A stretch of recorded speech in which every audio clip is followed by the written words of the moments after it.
You can't afford that fabric, Margaret Whitmore said, not even bothering to lower her voice. She looked at the little girl's dress, the one with the crooked hem and the mismatched buttons, and laughed. Actually laughed. Sweetheart, the charity box is out back. That's more your speed. The child didn't cry. That was the worst part. She just lowered her eyes and went very still, the way children do when they've learned that showing pain only makes things worse. Her father stood there with his jaw locked and his hat in his hands, and he didn't say a word. Because what could he say? The whole store was watching, and some of them were smiling. If you've ever been made to feel small in front of someone you love, subscribe to this channel and follow this story to the end. Hit that like button and drop your city and country in the comments. I want to see how far this story travels. The cold came early to Copper Ridge that year. It rolled down from the northern mountains sometime in the first week of October, carrying with it the smell of ice and dead grass, settling into the valley like it intended to stay. The cottonwood trees along the main road had already given up their leaves, and the mud in the street had frozen overnight into hard, uneven ridges that made the horses step carefully and the wagon wheels rattle. Jack Harrison felt the cold in his knuckles before he was halfway to town. He flexed his fingers around the reins and didn't mention it. Rosie was sitting beside him on the bench with her coat buttoned to the chin and her wool scarf wound twice around her neck, and she was always talking in the morning, about a red-tailed hawk she'd spotted near the south fence line 2 days ago. It just sat there, she said, right on the post, and it looked at me, Papa, like it was actually looking at me. Hawks do that, Jack said. But this one was different. It didn't fly away. Maybe it was tired. Rosie considered this with the seriousness she applied to everything. She was 8 years old and had her mother's dark eyes and her mother's habit of treating every question like it deserved a real answer. Or maybe it recognized me, she said. Jack glanced at her sideways. From where? From before, when I used to watch it. He didn't argue. There wasn't much point in arguing with Rosie about things like hawks and recognition and the possibility that animals remembered people who paid attention to them.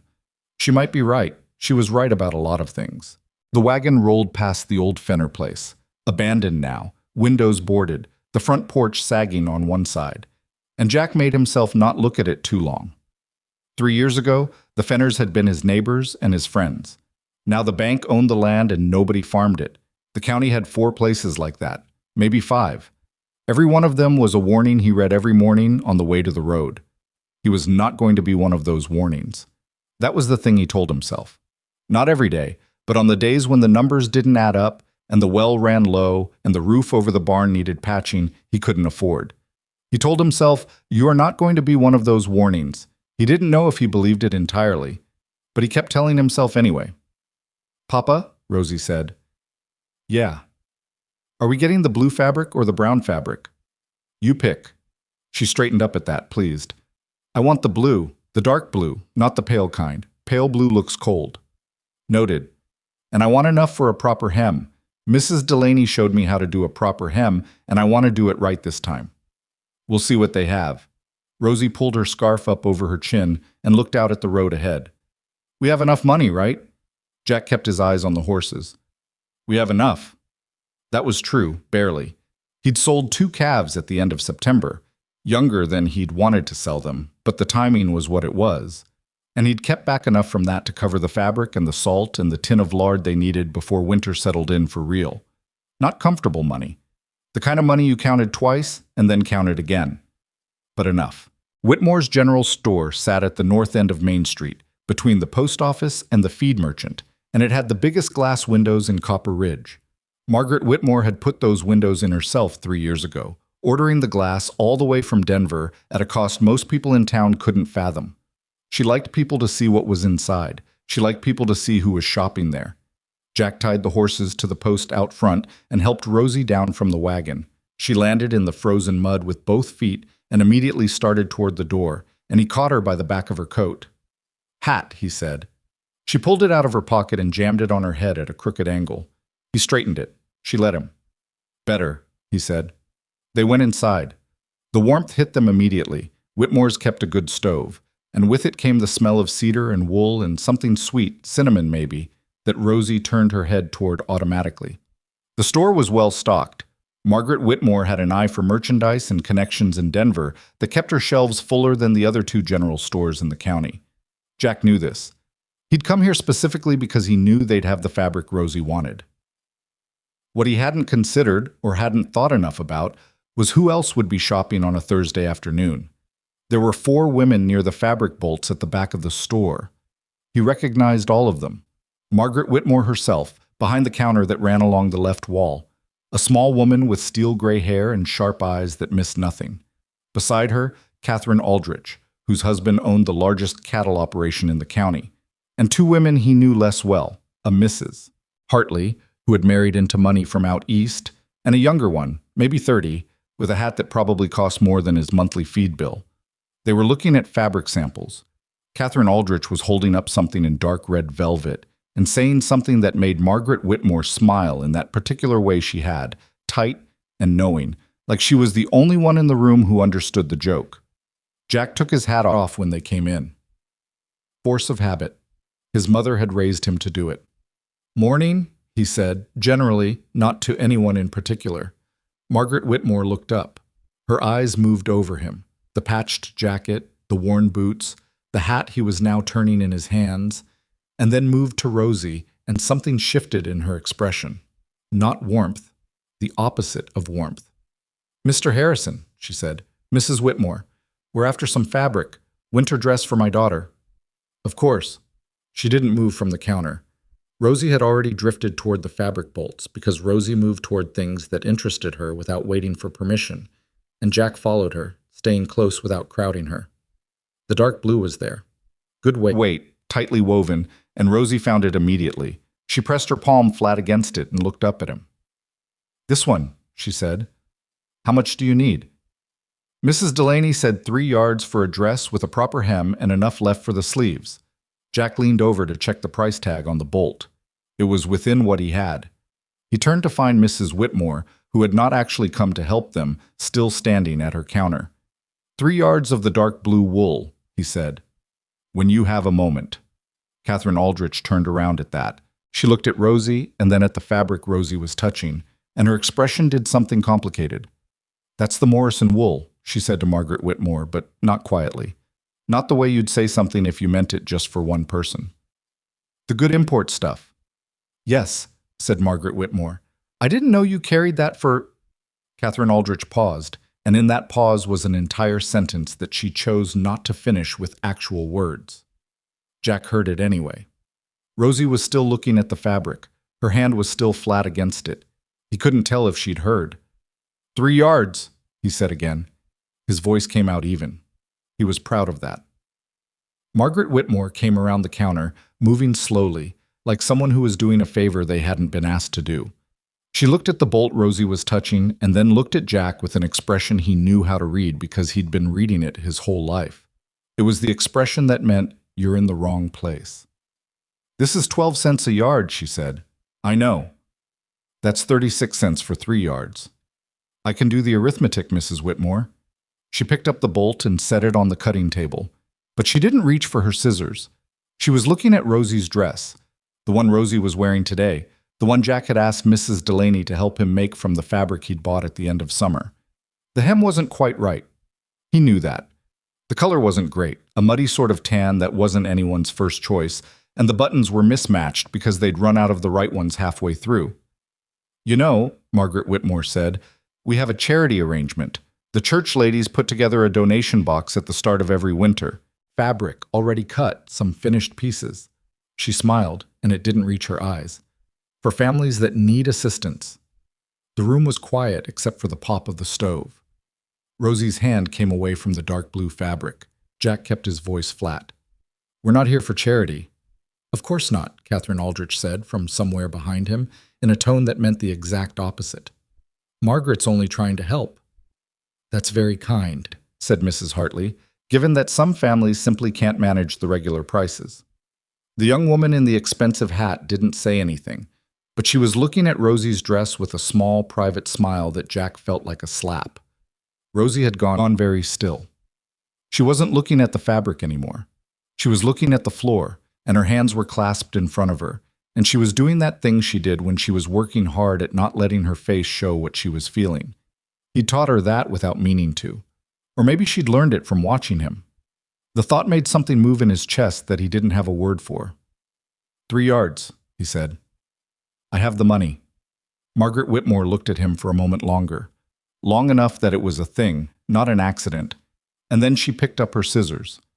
Well, she said, if you're sure. I'm sure. She started to measure. Catherine Aldrich turned back to her velvet samples, and Mrs. Hartley said something low to the young woman in the hat, and then they both laughed. Not at anything in particular. Just a general laugh, the kind that floated in the air and landed wherever it landed. Rosie made a small sound. Barely a sound at all. Just an exhale. Jack put his hand on her shoulder. She was small under his palm, small in a way that hit him different in this particular moment than it had this morning when he'd helped her button her coat. Small in a way that had something to do with these women and their laughter and the way they took up the room like they owned it and everything in it. You okay? He said quietly. She nodded, but she still wasn't looking up. He squeezed her shoulder once and let go.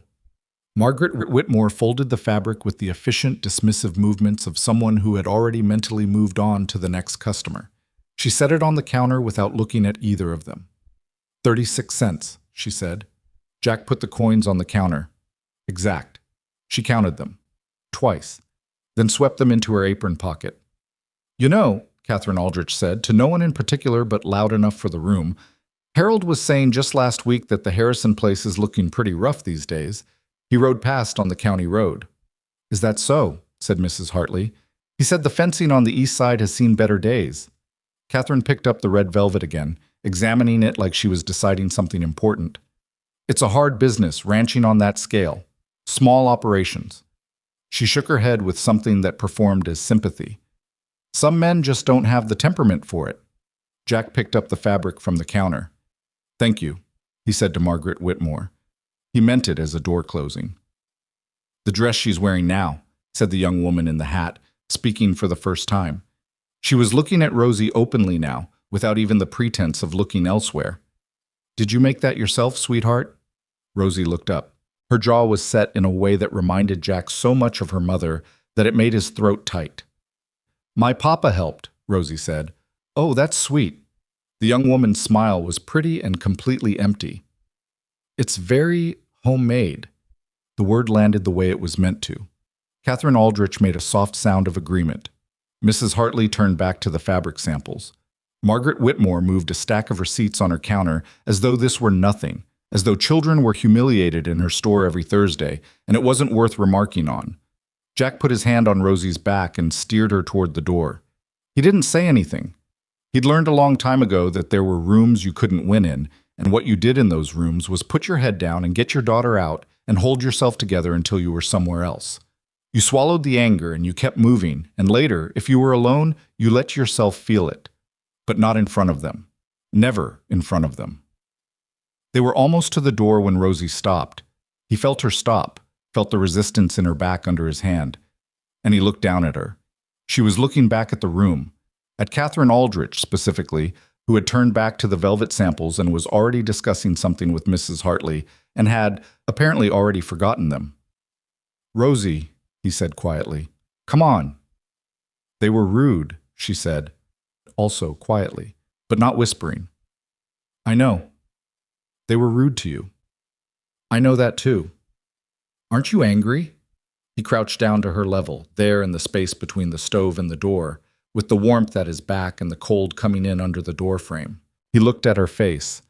That set jaw, those dark eyes that were too sharp and too serious for an 8-year-old. And he thought about what to tell her. He was angry. He was so angry he could feel it in his back teeth, pressing outward like something that needed room it wasn't going to get. He was angry at Margaret Whitmore for counting his coins twice. He was angry at Catherine Aldrich and her husband who rode past his fence line and made assessments and shared them at the fabric store. He was angry at the young woman in the hat who had used the word homemade like it was a verdict.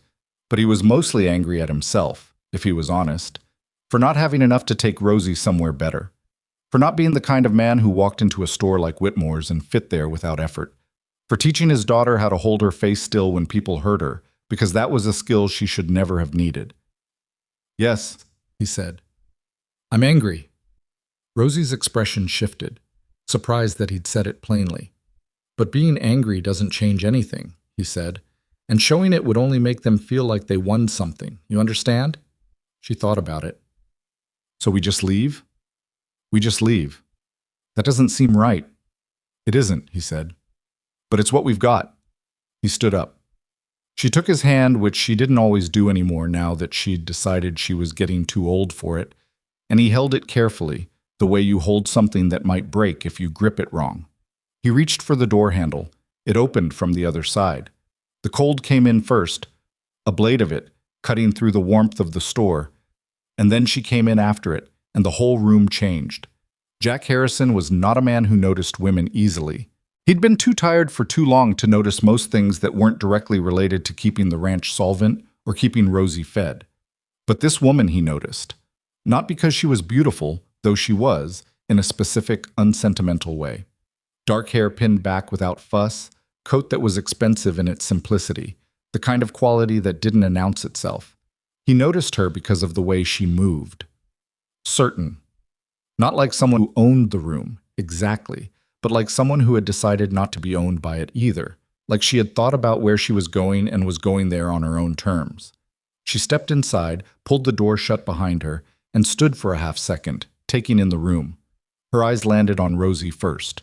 On Rosie's face, the set jaw, the too-still expression, the eyes that were trying hard not to show what they were showing, and the woman's gaze sharpened.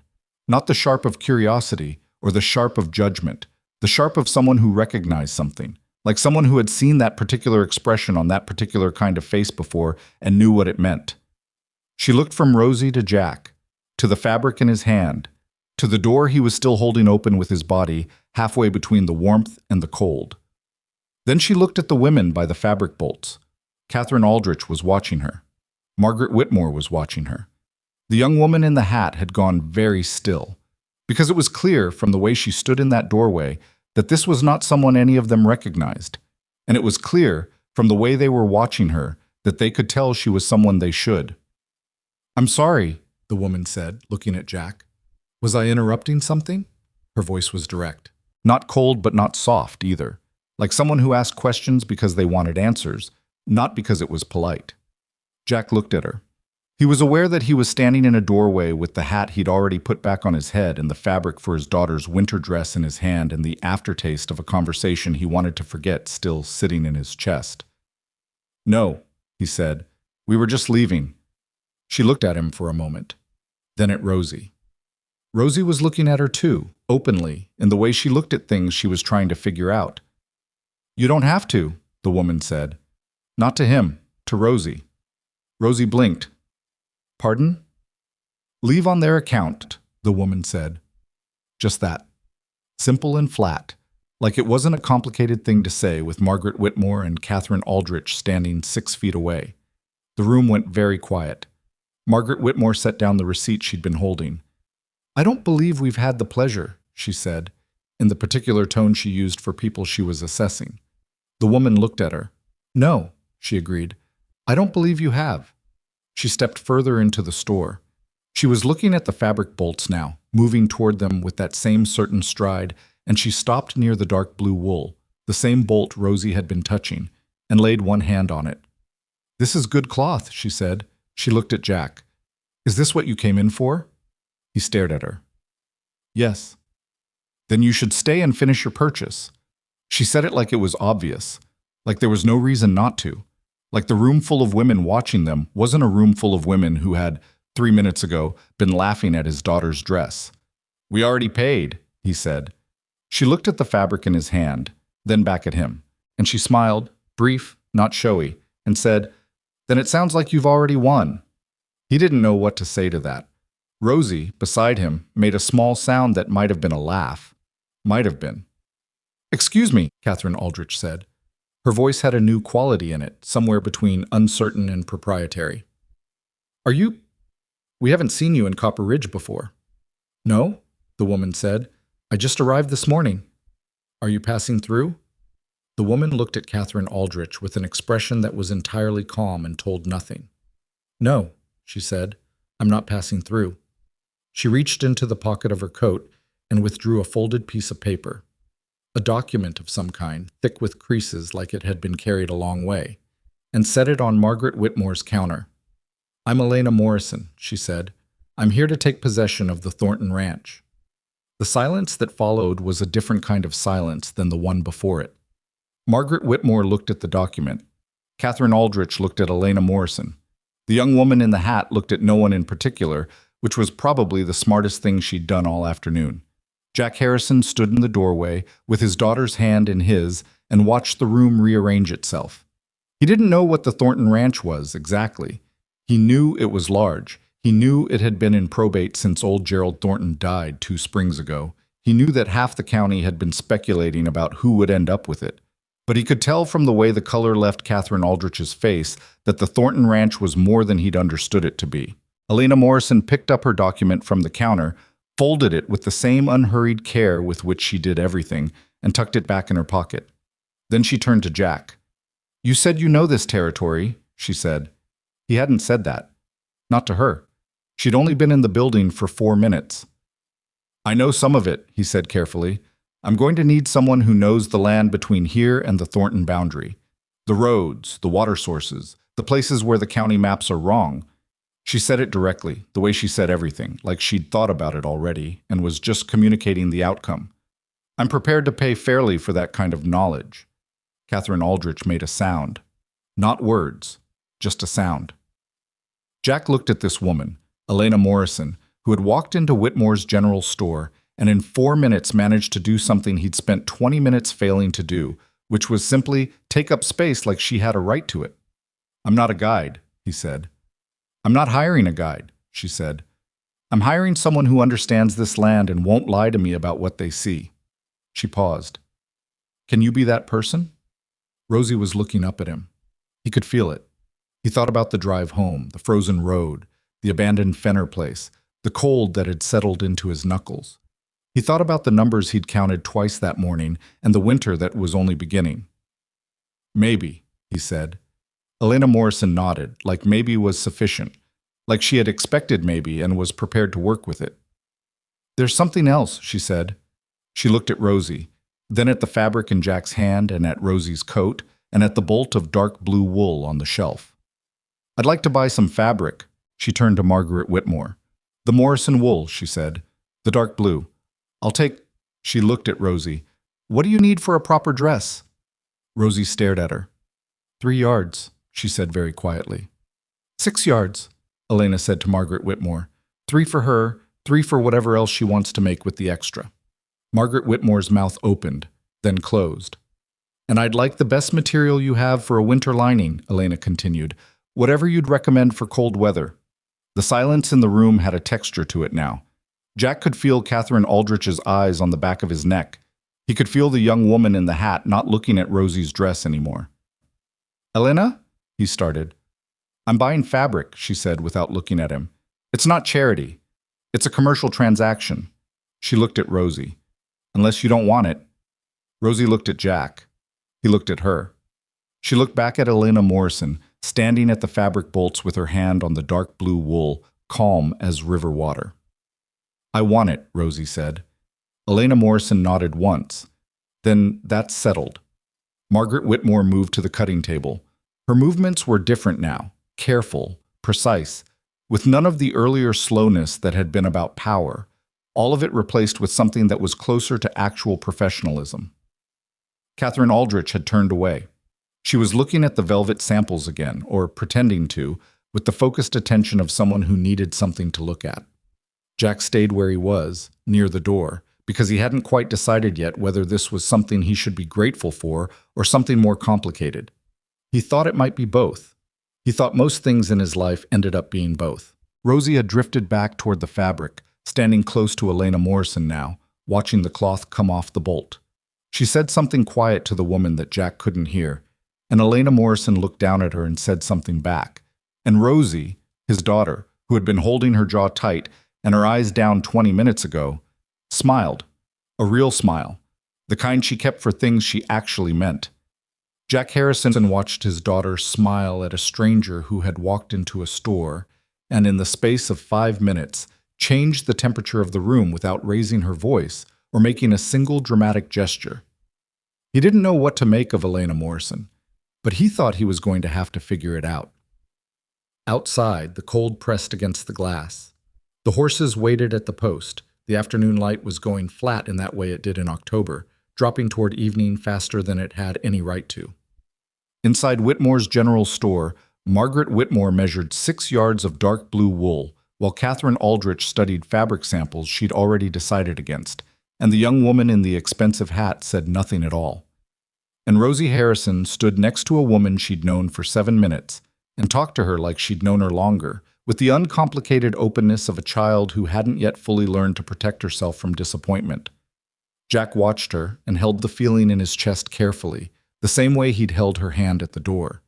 He didn't know where this was going, but for the first time in a long time, he wasn't sure he was walking away from something. He thought he might be walking toward it. Margaret Whitmore folded the dark blue wool with the careful movements of someone who had decided, somewhere in the last 10 minutes, that she was not going to comment on what had just happened in her store. She wrapped it in brown paper, tied it with string, and set it on the counter without meeting anyone's eyes. The transaction was completed in a silence that had weight to it, the kind of silence that isn't empty but full of things people have chosen not to say. Elena Morrison paid. She counted out the coins without hesitation, the way people do when they know exactly what they have and have already decided how to spend it. She tucked the wrapped fabric under her arm and turned toward Jack. "I'm staying at the Grange Hotel," she said. "If you want to discuss the work, I'll be there through the weekend." Jack had put his hat back on. He was standing near the door with Rosie at his side, and he was looking at Elena Morrison with the expression he used when he was thinking something through that he didn't want to think out loud. "I'll consider it," he said. "That's all I'm asking." She nodded once at Rosie, who was watching her with those dark, serious eyes. Then she pushed through the door and was gone. The cold came back in briefly, and then the door swung shut, and Whitmore's general store was just a store again. Warm, cedar-smelling, too quiet. And Catherine Aldrich cleared her throat and said something to Mrs. Hartley about the red velvet and whether it was the right weight for a parlor curtain, like nothing had happened. Jack picked up Rosie's hand and they walked out. He didn't say anything until they were back at the wagon and he was lifting Rosie up to the bench. She settled herself and looked down at him while he untied the horses, and she said, "She was nice." "She was something," Jack said. "That's not the same as saying she wasn't nice." He climbed up beside her and took the reins. "No," he agreed. "It isn't." They rode back down Main Street, and Rosie held the brown paper package on her lap with both hands, careful with it, like it was something more than fabric, which maybe it was.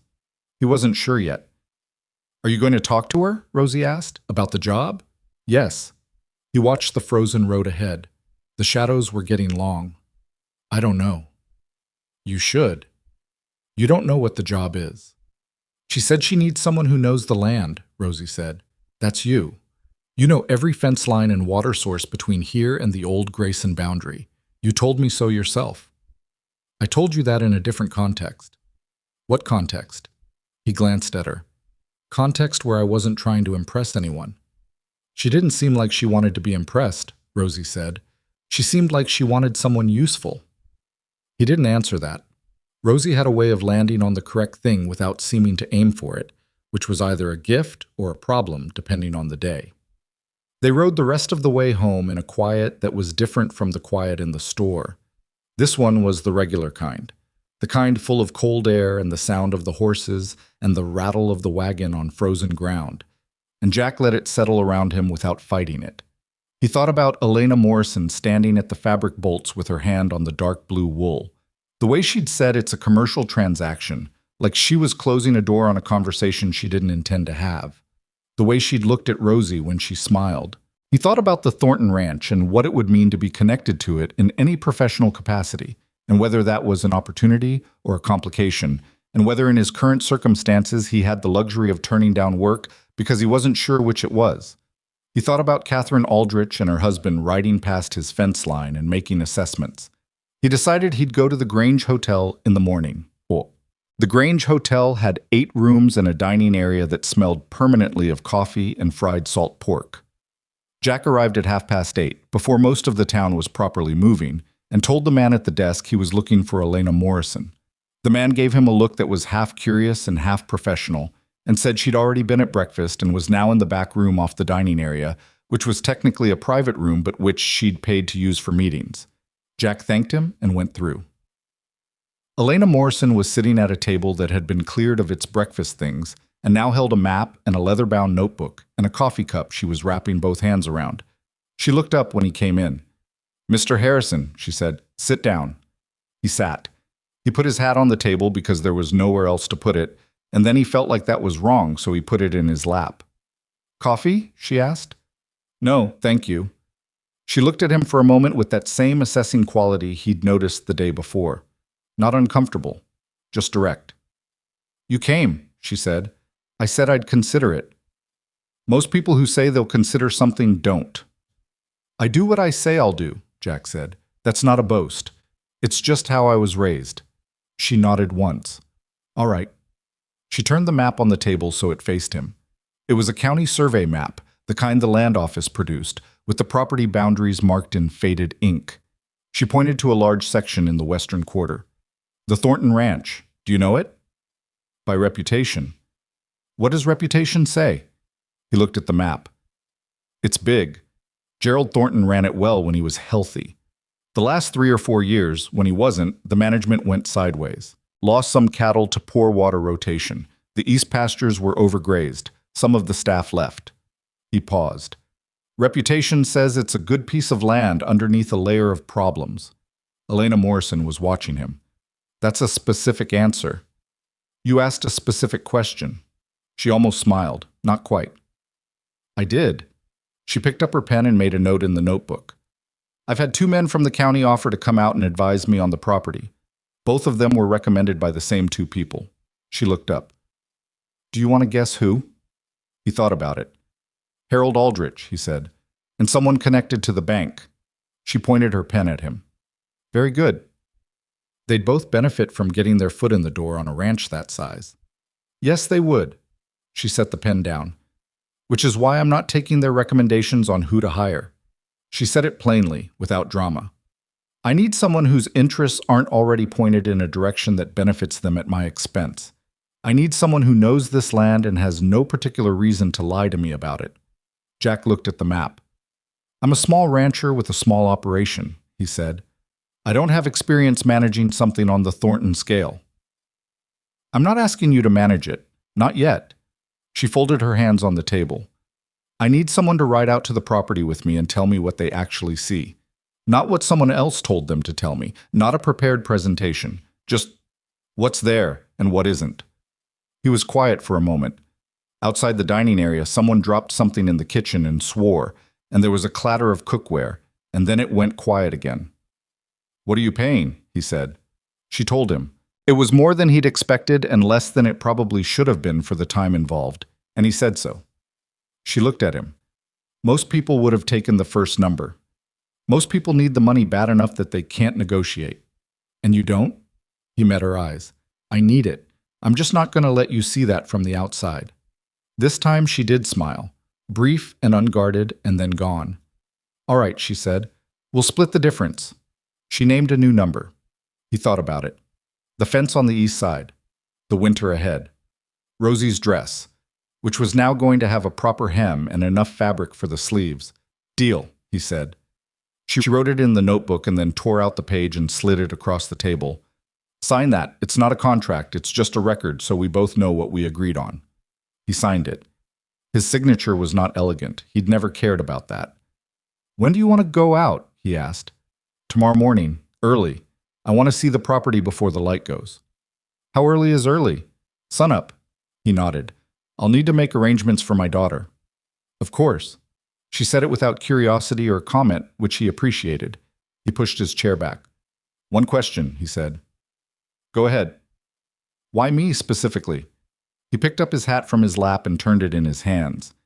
"You walked into that store yesterday and made a point of stopping us. You didn't know anything about me." Elena Morrison looked at him for a long moment. She picked up her coffee cup and then set it down again without drinking from it. I know something about men who protect their children in public without making it obvious that's what they're doing, she said.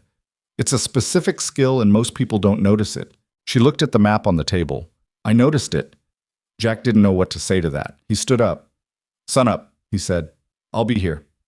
He walked out through the dining area and back into the cold morning, and he stood on the front step of the Grange Hotel for a moment and looked at the street. Copper Ridge was waking up. The blacksmith's fire was going, smoke coming off the chimney, and the woman from the bakery 2 doors down was sweeping her front step, and a wagon was moving slowly up from the south end of town. Ordinary. Just a town doing its morning things. He put his hat on and walked to where he'd tied his horse. Mrs. Delaney was 63 years old and had lived 4 houses down from Jack Harrison for 11 years, and had, in that time, provided more practical assistance to his family than any other person in Copper Ridge, mostly without being asked. When his wife had died, Mrs. Delaney had shown up the day after the burial with a pot of stew and a matter-of-fact expression, and had said, "I'll take the girl on Tuesdays and Thursdays while you're working." And that had been the arrangement ever since. She was a small woman with white hair and a sharp face, and opinions she delivered without softening them, and she was one of the people Jack trusted without reservation, which was a short list. He explained the situation when he got home. The job, the Thornton Ranch, the woman from Denver. He told it straight, the way he'd tell any piece of news. Mrs. Delaney listened without interrupting. When he finished, she said, "Elena Morrison. You know the name?" "I know of her father, Robert Morrison. He ran a trading company out of Denver for 30 years, very successful, very private. He died about a year ago." She paused. "Left everything to his daughter." Jack looked at her. Everything. The trading company, properties, and apparently, she gestured vaguely in the direction of the Thornton property, a ranch he'd purchased as an investment and never did anything with. She set down her knitting needle and looked at him over the top of her glasses. "Jack, the Thornton Ranch isn't a farm. The land alone is worth more than everything else in this county combined." He sat with that for a moment. "She doesn't look like it," he said. "What does a woman with that much money look like?" He thought about it. "Not like that," he said finally. "Mrs." Delaney picked up her knitting again. "I'll take Rosie. How long will you be gone?" "1 day to start. Maybe more later if she wants to continue." "She'll want to continue," Mrs. Delaney said. "You don't know that." "I know the type," she said. "She came here to do something, not to look at something and leave." She looked at him directly. "And I know that you need the work. So stop looking for reasons to talk yourself out of it and go get some sleep. You said sunup." He didn't argue. She was right, and he knew it, and arguing with Mrs. Delaney about things she was right about was a waste of energy he didn't have. He said goodnight and walked the short distance back to his house and stood in the kitchen for a while in the dark, not lighting a lamp, just letting his eyes adjust. The house was quiet. Rosie was already asleep. He could hear her breathing from the bedroom, that steady, small sound that he'd learned to listen for in the years after her mother died, when he'd wake at 3 in the morning and need to hear it before he could sleep again. He was still doing that. He probably always would. He sat at the kitchen table and looked at the piece of paper Elena Morrison had given him, the number on it, the terms, his own signature at the bottom, plain and not elegant. He thought about her saying, "I know something about men who protect their children in public without making it obvious." He hadn't expected that. He hadn't expected someone to see that and name it without being asked. People in his experience either didn't see it, or they saw it and made it into something sentimental, and she had done neither. She'd just said it like it was a fact she'd noted and had decided was relevant. He folded the paper and put it in his shirt pocket and went to bed. The Thornton Ranch was 11 miles from town, which was an hour's ride in good weather, and something longer in the kind of morning they got the next day. Frost on the road, a sky the color of iron, a wind that came down from the north and didn't let up.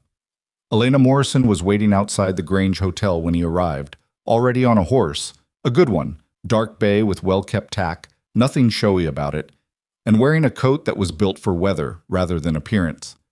"You're on time," she said. "You sound surprised." "I'm not," she said. "Let's go." They rode out of town without further conversation, which suited Jack fine. He was not a man who filled silence for its own sake, and she apparently wasn't either. The road north was familiar to him, and he set a pace that was brisk without being punishing, and she matched it without complaint.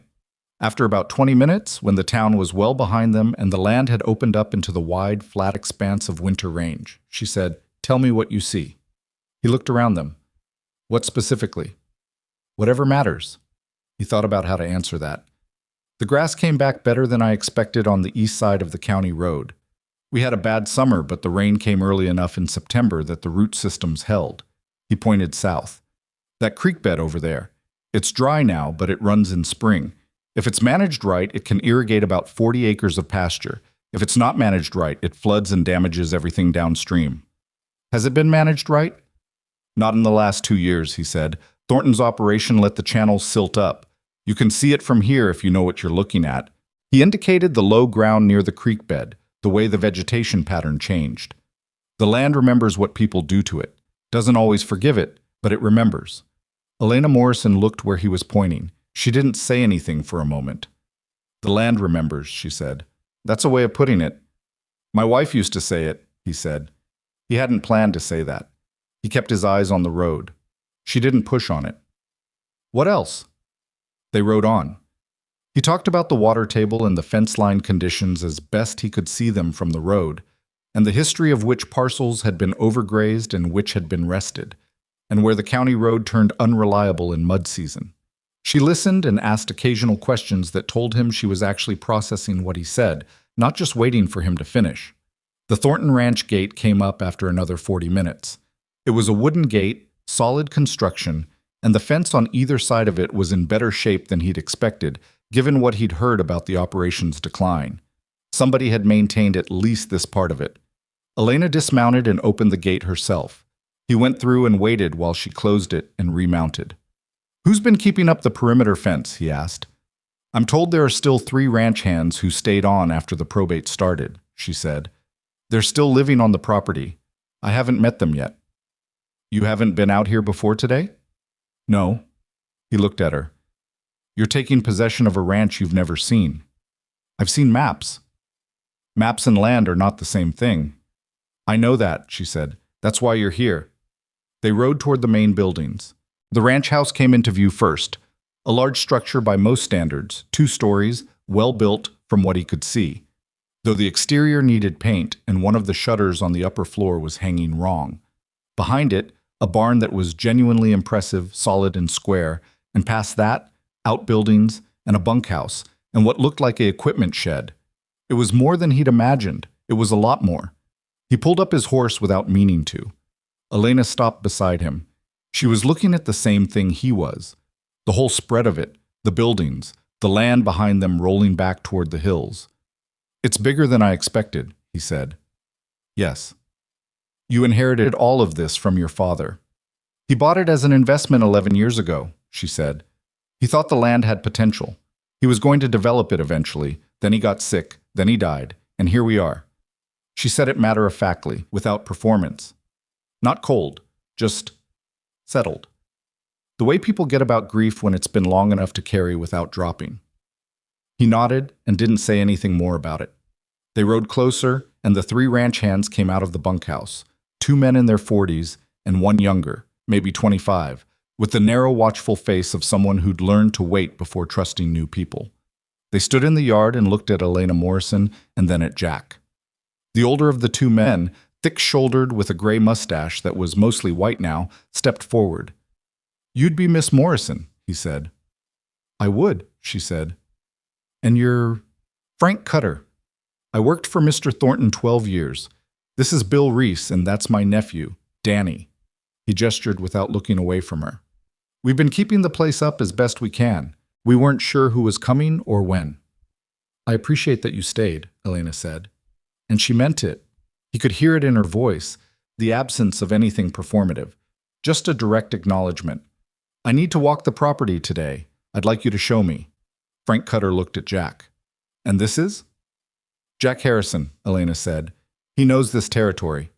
Frank looked at him for another moment with the measuring look of a man who'd spent his life reading people quickly. Then he nodded.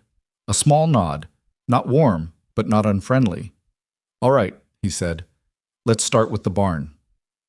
They spent the next 3 hours walking the property. Frank Cutter showed them everything without being asked: the water tanks in their current state, the east pasture with the overgrazed sections marked by the sparse winter grass, the equipment that needed repair and the equipment that was past repairing, the cattle that remained in their condition, the places where the fence line had failed and been patched with whatever was available. Jack watched Elena Morrison during all of it. She walked every step without complaint. She asked Frank Cutter questions that showed she understood what she was looking at, even when she didn't know the specific terminology. She'd ask about a thing, listen to the answer, and then ask the follow-up that someone asks when they've actually processed the first answer. Frank Cutter had started out guarded, and by the end of the second hour was talking to her the way he would talk to someone he'd decided was worth his honesty. Jack saw that happen and noted it. It wasn't an accident, the way she'd managed that. But it wasn't manipulation either. She'd just been straight with the man from the beginning, and he'd responded to it. In the late morning, they stood at the edge of the east pasture and looked at the condition of the grass, and Frank Cutter explained what it would take to rest the land and rotate the herd. And Jack listened and occasionally added something, and Elena Morrison wrote in her leather notebook and asked questions. At some point, Frank Cutter said, "It can be fixed, all of it. It would take time and money, but the land's not gone. I've seen land gone. This isn't it." Elena looked at him. "What would you need to stay and help fix it?" He was quiet for a moment. "Fair wage. Regular. Not promises." He said it simply. "We've had enough of being told things were coming." "Fair wage, regular," Elena said. "I can do that." "You'd need more hands than us three." "I know." "And equipment." "I know that too." She closed the notebook. "But I need people who know this property before I bring in people who don't. Can you give me 2 weeks at a fair wage while I figure out what else I need?" Frank Cutter looked at Bill Reese. Bill Reese gave a small shrug that meant your call. 2 weeks, Frank said. "Then we talk again." "That's all I'm asking." She shook his hand. He looked slightly surprised by that. A woman shaking hands like it was the most ordinary thing. But he took it. Jack watched this whole exchange and felt something he didn't immediately identify, and then he did identify it. It was respect. Not the kind you perform because someone has power or money. The kind that arrives on its own when you watch someone do something competently and honestly and without drama. He had not expected to feel that today. On the ride back, the light was already going gray in the way of late October afternoons, and the wind had picked up, and neither of them talked for the first mile.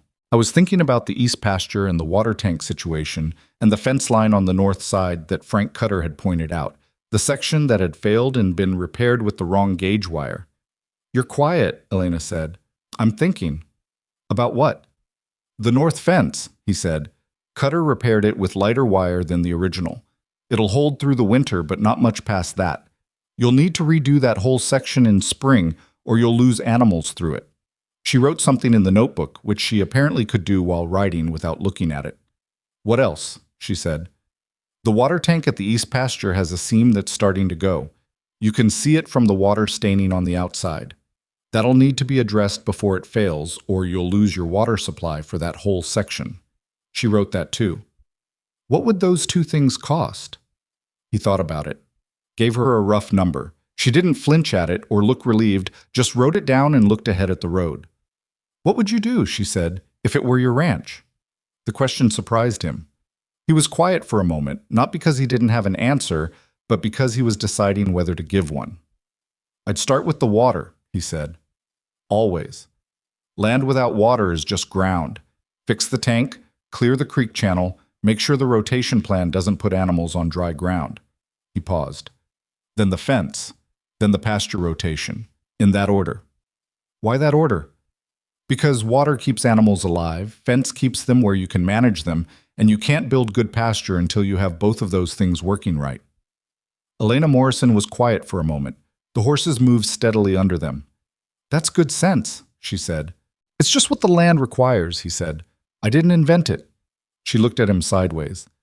"Most of the people I've talked to in this county tell me what they think I want to hear." I noticed. "Does that bother you, that I'm pointing out you're different?" He thought about that. "It bothers me slightly that it's notable," he said. "Telling the truth about what you see shouldn't be unusual." She looked at the road. "No," she said. "It shouldn't be." They rode in silence after that for a while. And the silence was different from the one that morning, less careful, the way silence gets between people who've spent a day working alongside each other and don't need to fill every space with something. He noticed her rubbing her left hand against her coat sleeve at one point, flexing her fingers. "Cold hands?" he said. "Always," she said. "They go numb in this weather." She said it without complaint, just a fact. "There's a way to ride that keeps more blood moving," he said. "If you—" He stopped, suddenly aware that he was about to correct a woman he'd known for 2 days on how to sit a horse. She looked at him. "What?" "Nothing." "You were going to say something." He was quiet a beat. "The way you're holding the reins, you're gripping too tight in the cold. It cuts off circulation. If you loosen up, I'll lose control of the horse." "You won't. Not with a horse that well trained. He doesn't need that kind of tension on the reins. He's responding to other cues." He looked at her horse. "He's a good animal. Let him do his job." Elena Morrison looked at him for a moment, then she loosened her grip on the reins. They rode on. After a few minutes, she said, "That did help." "Most things do when you stop fighting them." She turned her head and looked at him, and he realized that had come out sounding like more than he'd meant it to, and he kept his eyes on the road. "I'll need you again next week," she said. "I'm meeting with a supplier in town about the water tank materials, and I'd like you there to confirm the specifications." "I can do that." "And after that, if it works out, I'd want to talk about something more ongoing." She said it carefully, like she was choosing her words without overselling them. "I'm not going to make promises I haven't thought through, but I need people around this ranch who are telling me the truth." Jack nodded at the road. "Let's see how the supplier meeting goes first." "Fair enough." They came back into the edge of Copper Ridge as the last light was going flat. She turned toward the Grange Hotel, and he turned south toward his place, and he was almost at the corner when she said, "Mr. Harrison?" He pulled up, looked back. "Your daughter," she said. "The dress she was wearing yesterday. The one they laughed at." She said it straight, no padding around it. "She wore it without apology. That means something. You should know that." He looked at her. He didn't have an answer for that. He wasn't sure one was required. He touched the brim of his hat and turned his horse south and rode home through the cold. He thought about that the whole way. The supplier meeting was on a Wednesday, 8 days after their ride out to the Thornton property, and Jack arrived at the Grange Hotel to find Elena Morrison already in a disagreement.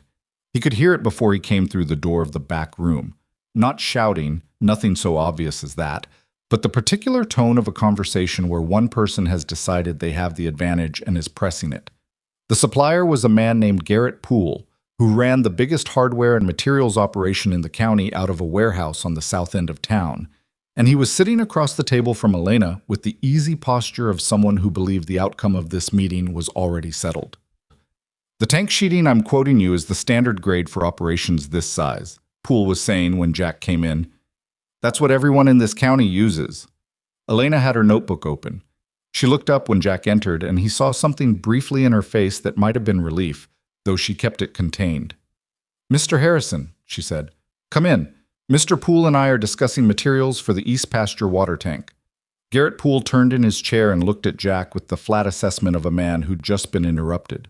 He was heavy-set, somewhere around 50, with the kind of confidence that came from 20 years of being the only serious supplier in a 50-mile radius. "Harrison," Poole said, not unfriendly, just marking the territory. "Poole." Jack pulled out the chair beside Elena and sat down. He looked at the papers on the table. The materials list, the specifications, the quote Poole had written out in a careful hand. He picked up the quote and read it. He read it twice. "This is 15% above what I'd expect for this quantity," he said. Poole shifted his weight slightly. "Like I was saying, that's standard for..." "Standard for who?" Jack set the paper down. "Because I priced similar materials for my barn repair last spring, and this is not the number I got." "Your barn repair was a fraction of this scale." "The scale doesn't change the per-unit cost on steel sheeting, Poole. You don't get a surcharge on the material because the project is bigger." He looked at him steadily. "You might get a discount." The room was quiet for a moment. Elena had put her pen down. She was watching this exchange with an expression that showed nothing except attention. Garrett Poole looked at Jack for a long moment. Then he looked at Elena. Then he picked up his quote sheet, made a show of studying it, and said, "There might be some flexibility on the sheeting cost." "There usually is," as Jack said. Poole revised the number. It was still not perfect. There was a markup in there somewhere that Jack couldn't pin down exactly without a full accounting of the supplier's costs, and he knew it. But it was materially better, and Elena initialed the revised figure without comment. After Poole left, she sat for a moment with her hands flat on the table, looking at the paperwork. "He was counting on me not knowing what things cost," she said.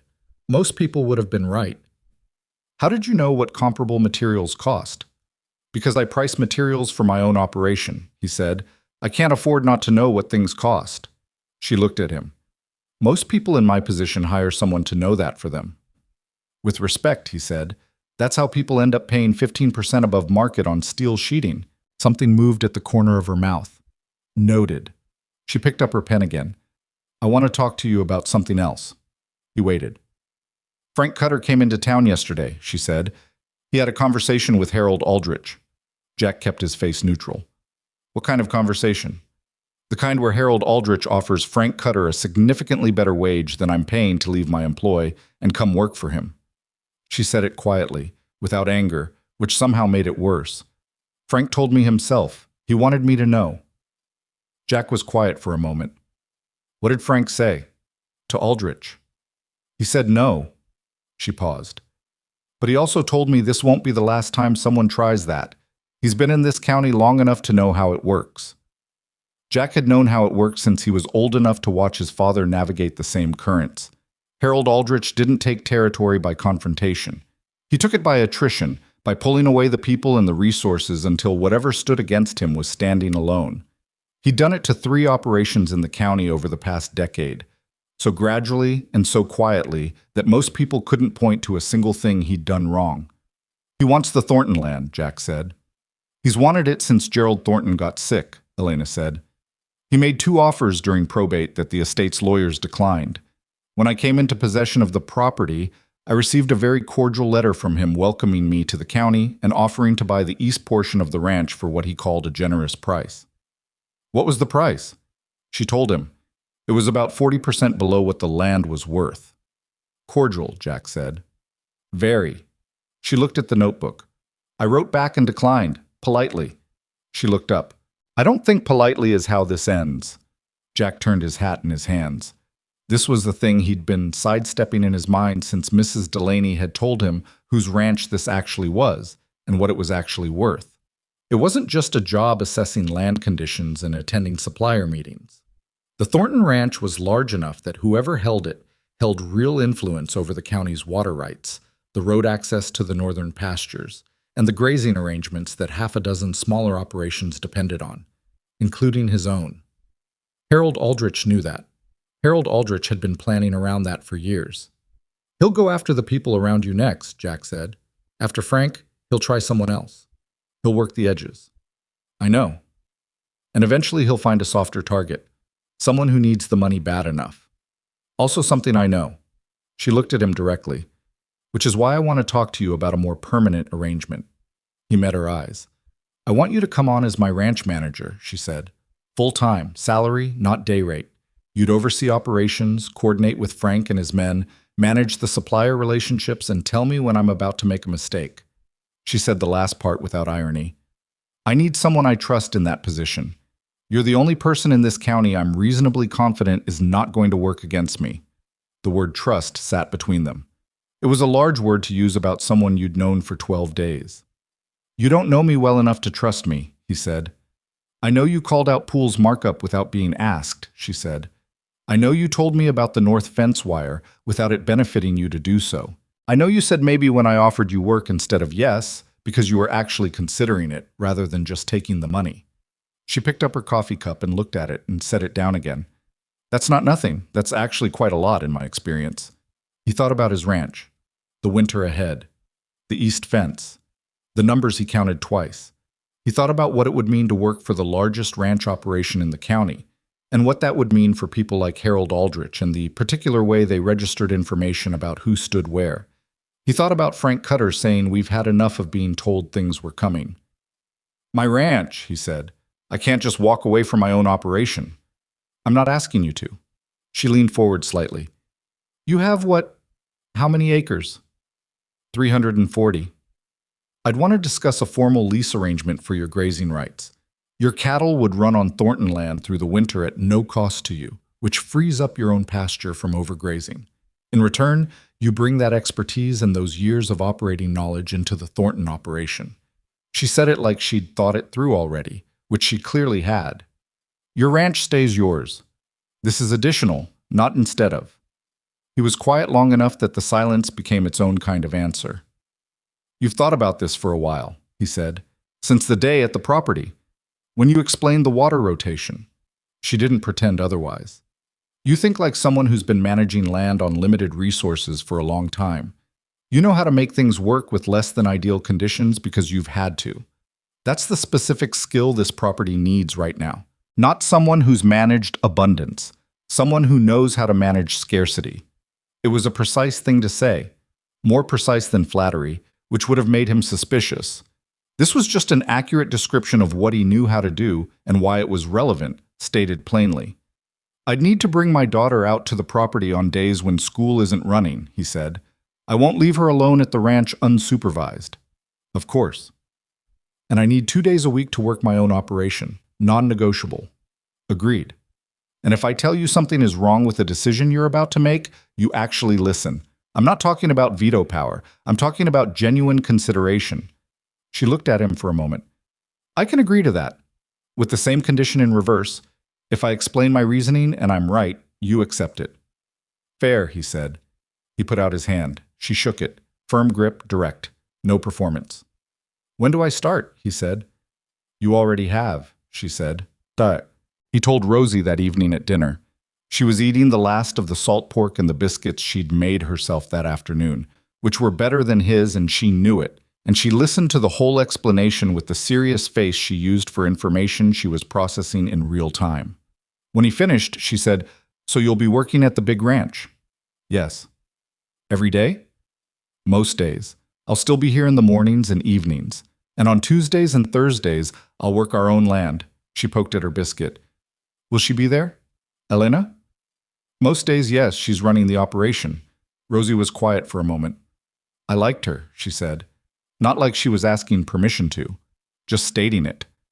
I know you did. She talked to me like I was a person, Rosie said, not like I was a child that needed managing. Jack looked at his plate. Yeah, he said. She does that. Rosie picked up her biscuit. I think you should do it, she said. The job. I already agreed. She looked at him with the expression that meant she knew he was telling her after the fact and had already decided. Good, she said, and went back to eating. The first 2 weeks on the Thornton Ranch were not graceful. That was the honest way to describe it. Frank Cutter was cooperative but watchful, the way experienced men are when a new authority comes in and claims to know things. He'd answer a direct question directly, but he wasn't volunteering information in judgment, still waiting to see whether Jack would last, or whether he was another in the line of people the ranch had cycled through in the years of Thornton's decline. Danny, the nephew, was more openly suspicious, not hostile, just 17 shades of skeptical, watching Jack's decisions with the particular attention of someone building a case. Bill Reese, the third hand, was easier. He was a man who cared mainly about the animals, the cattle, the horses, the dog that lived in the barn and had no name that anyone would admit to. And as long as the decisions Jack made were ones that kept the animals healthy, Bill was on board without requiring further persuasion.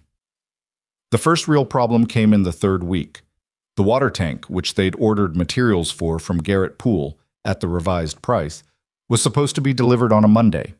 On Monday afternoon, Pool sent word that there had been a delay and the materials wouldn't arrive until the following Friday. Jack rode into town and had a conversation with Pool that was short and not particularly warm, and Pool said the delay was out of his hands, a supply issue from his own supplier in Denver. Jack didn't believe him entirely, but couldn't prove it was a lie. He rode back and told Elena. She was in the ranch house, which she had moved into at the end of week 2, sitting at the table in the front room that she'd converted into a working office. The table was covered in ledgers and correspondence and the county survey maps, and she was in the middle of writing something when he came in, and she didn't look up immediately, which he'd learned was how she was when she was in the middle of a sentence. He waited. She finished the sentence, set down her pen, looked up. He told her. She was quiet for a moment. How critical is the timing? If we get 2 or 3 more hard freezes before the tank is repaired, the seam could fail on its own, he said. We'd lose water to the east pasture for potentially weeks, in the middle of winter. What happens to the cattle? We move them, but the pasture they'd move to isn't in as good condition, and we'd be pushing the carrying capacity. She looked at the maps. Is there another supplier? Not within reasonable range. Poole has the county locked up. He paused. There's a man in the next county over, Vickers. He runs a smaller operation, but he carries sheeting material. The problem is the freight cost over that distance eats up the savings. Get me his information, she said. You're going to contact him? I'm going to find out what he charges and what his availability looks like. If the freight cost is the issue, we solve the freight cost. She picked up her pen again. I'm not waiting on Poole if there's an alternative. He looked at her for a second. You're not going to try to push Poole first? See if the delay is real? I'll do both at the same time, she said.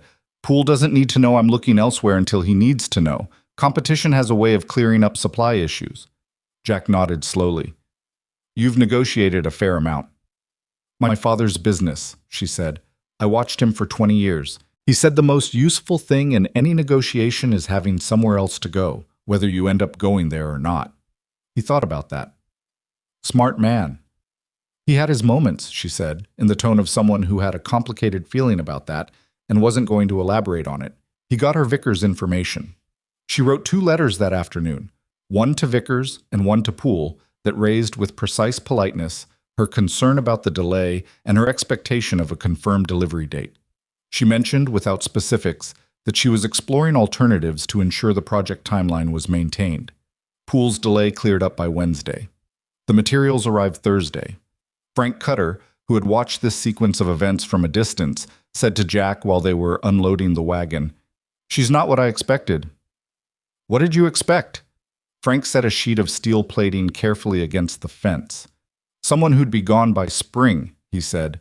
"That's what Aldrich's man told Danny. Told him she was a city woman who'd get frustrated and sell." Jack looked at him.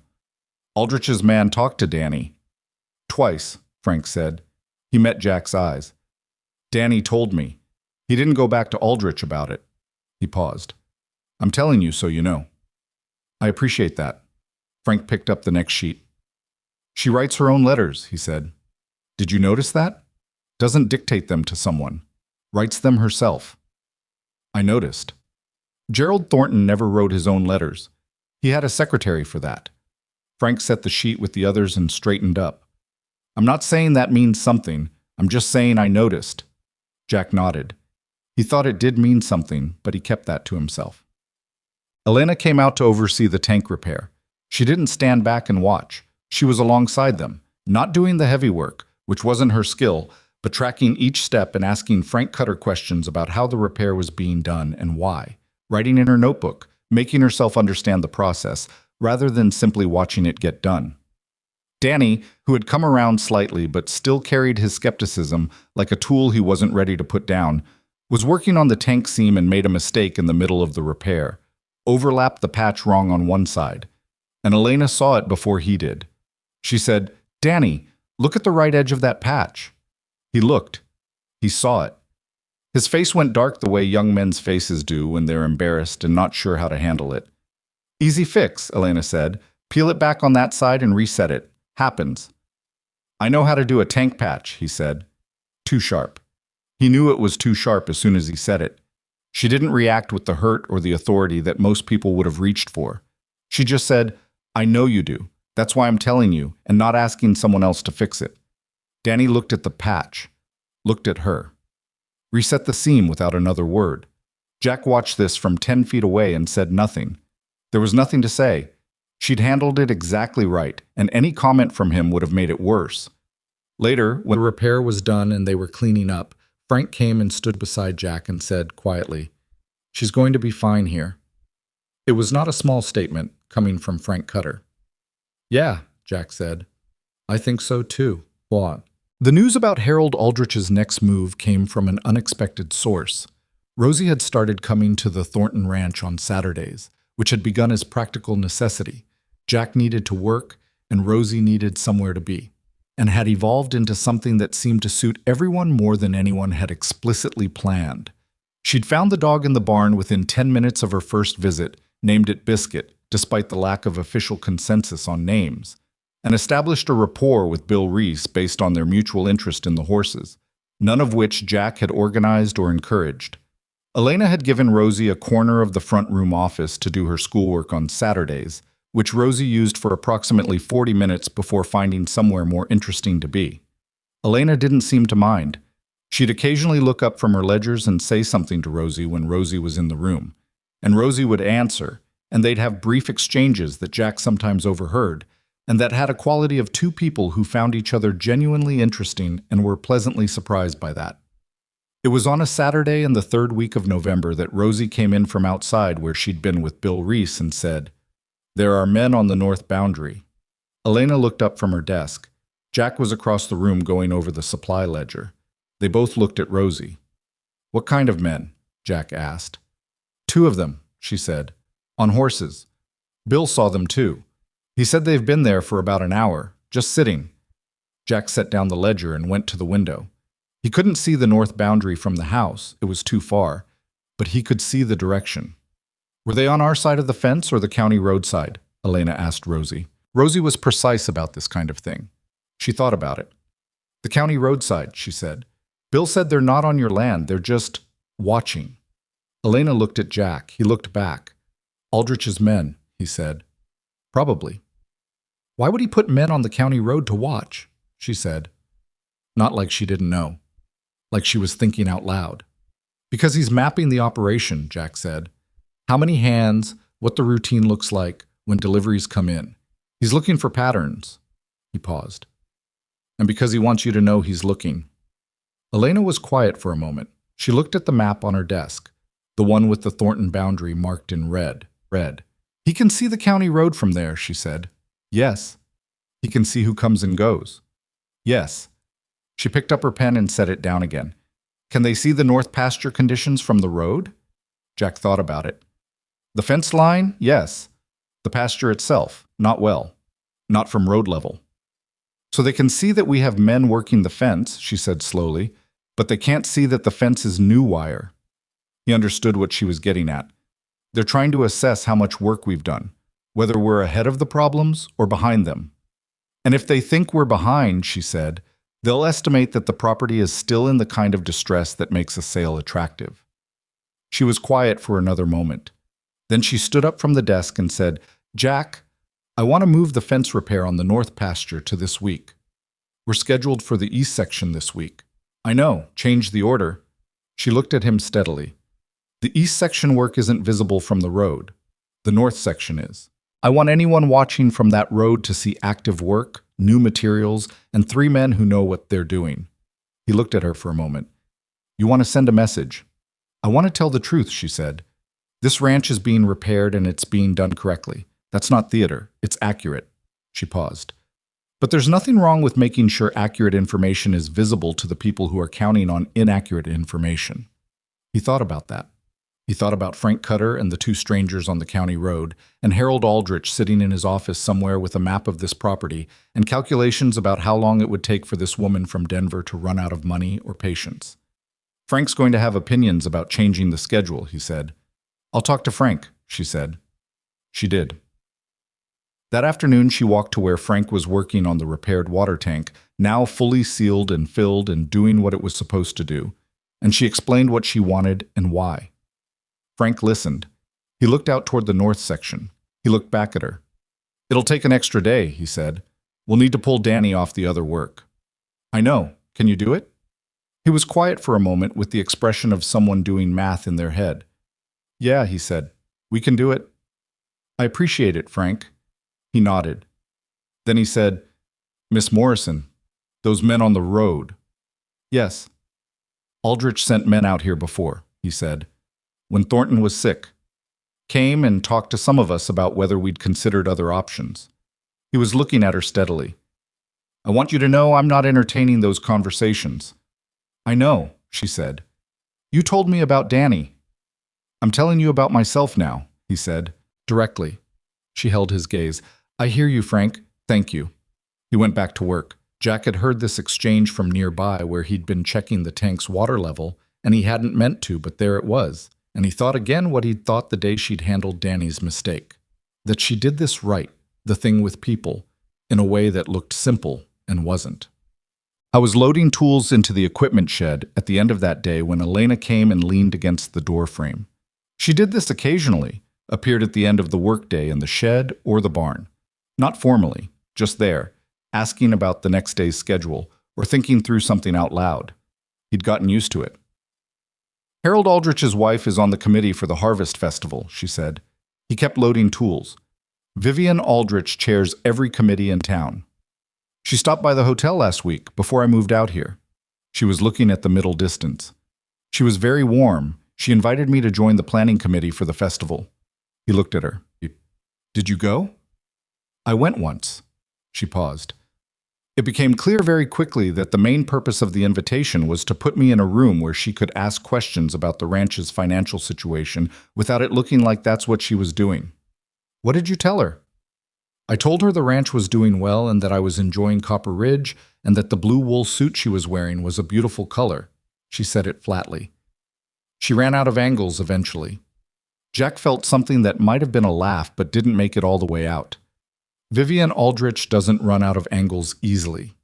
No, Elena said. She doesn't. She's quite good. She said it without admiration or contempt, just assessment. She asked about you, actually. He stopped, looked at her. About me. About why I'd hired you specifically. She was careful about how she asked, said she wanted to make sure I had the right support around me, and that she'd heard you were a hard worker, but perhaps not someone with experience at this scale of operation. What did you say? Elena looked at him directly. I said you were the most honest person I'd met in this county, and that honesty was the most relevant qualification for what I needed. He didn't know what to do with that. He picked up the next tool and hung it on its peg. She didn't like that answer, he said. She smiled and said that was very sweet, Elena said, which is what people say when they don't like an answer. He turned around and leaned against the shelf, looking at her where she stood in the doorway with the last of the light behind her and her coat collar turned up against the cold that was coming in off the hills. She was looking at the yard, at Frank and Danny walking toward the bunkhouse, at the ordinary end-of-day movements of the ranch. You know this is going to get harder before it gets easier, he said. Aldrich isn't going to stop at men on the road and questions at committee meetings. I know. He'll find something. A legal angle, a debt someone owes him, a water rights dispute, something that makes this ranch look more trouble than it's worth. I know that too, she said. She turned her head and looked at him. Are you telling me because you think I should reconsider or because you think I should prepare? He thought about that. Prepare, he said. She nodded. Then that's what I'm doing. He looked at her for a moment. This woman who had walked into Whitmore's store on a Thursday afternoon and changed the temperature of the room, who had shaken Frank Cutter's hand like it was the obvious thing to do, who had figured out Poole's markup in real time and Vivian Aldrich's angles over tea. Elena, he said. She looked at him. He almost didn't say it. He turned it over twice, the habit of a man who didn't speak things until he was sure he meant them. I want you to know, he said carefully, that what you told Vivian Aldrich, what you said to her about why you hired me, I don't take that lightly. She was quiet. I've had people in this county treat me like scenery for a long time, he said, like part of the background that doesn't need to be accounted for. He kept his voice flat because that was the only way he could keep it steady. You treat me like someone whose judgment matters. I want you to know I notice that, and I don't. I don't take it for granted. Elena Morrison stood in the doorway for a moment with her collar turned up and the evening coming in behind her. You shouldn't have to be grateful for being treated like a person, she said. That's a problem with how you've been treated, not a quality I deserve credit for. He looked at her. Maybe, he said, but I'm telling you anyway. She held his gaze for a moment, then looked back at the yard where Frank and Danny had disappeared into the bunkhouse, and the cold was settling in properly, and the first star was showing up in the pale dark sky to the east. Go home, she said. Rosie's waiting. He picked up his coat from the peg by the door and walked past her into the yard, and the cold hit him squarely in the face the way it did at this hour, and he pulled his hat down and headed for the gate where his horse was tied. He didn't look back, but he was aware, with the particular awareness of a man who has been alone for a long time, that she was still standing in the shed doorway, and that the light behind her was going, and that he had just said something true to someone who had received it without flinching. That was not nothing. That was in his experience quite a lot. The water rights letter arrived on a Tuesday morning in the first week of December. Elena brought it to Jack without preamble, setting it on the work table in the equipment shed where he was going over the winter maintenance schedule with Frank. She put it down flat and stepped back and let him read it. It was from a law office in the county seat. 4 pages, dense with the kind of language that was designed to take up space and obscure the actual point, but the actual point was clear enough once you found it buried in the 3rd page. Harold Aldrich was filing a claim that the water rights to the creek that ran along the southern boundary of the Thornton property had been informally ceded to his operation during the period of Gerald Thornton's illness, through an arrangement he claimed had been verbally agreed upon by Thornton's estate manager. Jack read it twice. Frank read it over his shoulder. "That's not real," Frank said. "There was no agreement. I was here the whole time Thornton was sick. Nobody ceded anything." "Do you have documentation?" Elena asked. Frank looked at her. "It was verbal, Gerald Thornton's word and a handshake." "Gerald Thornton is dead," Elena said. "Not unkindly, just the fact." Frank's jaw tightened. "I know that." Jack set the letter down. He looked at the shed wall for a moment, at the hanging tools and the patched wood siding that he'd noticed needed replacing and had added to the spring list. "This is the angle," he said. Elena was watching him. "Explain." "The creek feeds the South Pasture water supply," he said. "If Aldrich gets a ruling on those water rights, even a temporary one while the claim works through the system, you can't use the creek for livestock during the dispute period. The South Pasture goes dry. You have to move those cattle." He turned and looked at her. "To where?" She was quiet. "Exactly," he said. "You don't have the North Pasture rotation capacity to absorb those animals. Not in December, not with the conditions up there right now. So you either overgraze the north section and damage the land you've been repairing, or you sell off part of the herd at a loss to reduce the numbers." He picked up the letter again and looked at the law firm's name. "And if you sell at a loss in December, you take a hit to your operating capital right when you need it most. And Aldrich knows what you paid for the stock. He knows what a forced sale looks like from the outside." "It makes the operation look financially distressed," Elena said, "which makes the property look like something someone might want to sell." She picked up the letter from the table and read the 3rd page again. Her face was very still. He'd come to recognize that stillness. It wasn't blankness, it was concentration, the way she looked when she was processing something she didn't like. "How long does a water rights claim take to resolve?" she said. "Depends on how it's filed and who's on the county water board," Jack said. "Could be 2 months. Could be 6. "Who's on the county water board?" He looked at her. She already knew the answer from his expression. "Howard Fenwick chairs it," he said. "He and Harold Aldrich have done business together for 15 years. She set the letter down. She walked to the shed door and stood there for a moment with her back to them, looking out at the yard where Danny was breaking ice off the horse trough in the gray morning light. Then she turned around. "I need a lawyer," she said. "Not from this county." "The county seat," Frank started. "Not from this county," she said again, firmly but without heat. "I need someone who doesn't already have a relationship with anyone in this situation." She looked at Jack. "Do you know anyone?" He thought about it. "My wife's brother practices in Mill Haven, 2 counties over. He's a property attorney. Good one. Can you contact him today? I can ride to the telegraph office this morning." "Do that." She moved back to the table and opened her notebook. "I also need you to think about whether there are any witnesses to the water rights situation during Thornton's illness. Anyone who can speak to how the creek was actually being used." Frank straightened up. "Bill Reese was here, and there was a hand named Cooper who left last spring. I have an address for him somewhere." "Find it," she said. "Today, if possible." Frank nodded and went out. Elena stood at the table with her notebook open and her pen in her hand, and she wasn't writing anything yet. She was looking at the blank page. Jack watched her for a moment.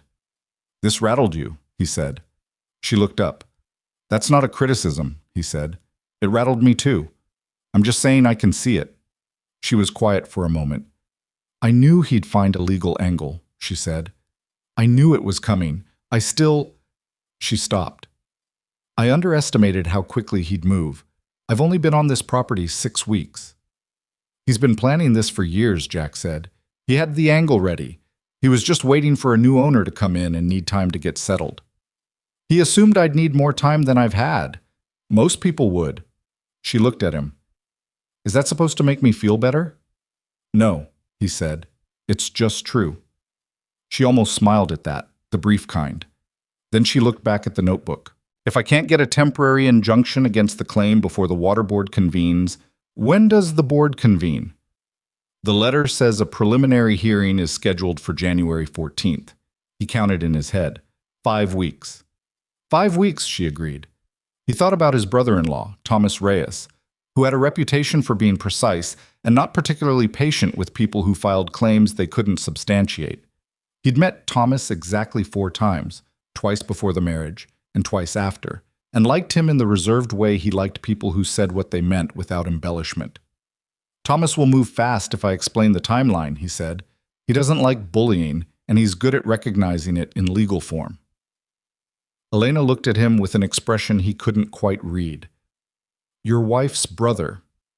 Yes. You've stayed in contact? Occasionally. He picked up his hat from the table. He sends a letter at Christmas. I write back. We're not close, but we're not strangers. She nodded. Then she said quietly, What was her name? He looked at her. They had never talked about this. He'd mentioned his wife twice in passing over the weeks. Once about the creek comment, once obliquely when explaining Rosie, and she had never pressed on it. Clara, he said. Rosie has her eyes, Elena said. He was quiet for a moment. Yes, he said. She does. That was all either of them said about it. But it settled something between them that he hadn't known was unsettled. Some careful distance that had been maintained without either of them explicitly maintaining it. He put on his hat. I'll go to the telegraph office. Jack? She said his name the same way she said most things. Direct, no decoration. Thank you. He nodded once and went out into the cold. Thomas Reyes arrived 6 days later on the morning stage from Mill Haven, which was as fast as anyone could have reasonably expected, given the distance and the time of year. He was a compact man in his early 40s with Clara's coloring, that same dark quality to the eyes, and a wool coat that was practical rather than impressive, and he shook Jack's hand at the stage depot with the grip of someone who had maintained their opinion of him over the years without revision. You look tired, Thomas said.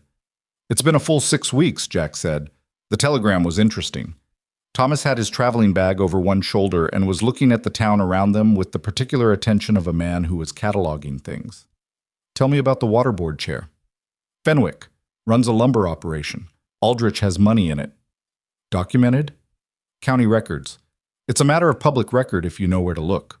Thomas nodded slowly. And the verbal agreement that Aldrich is claiming?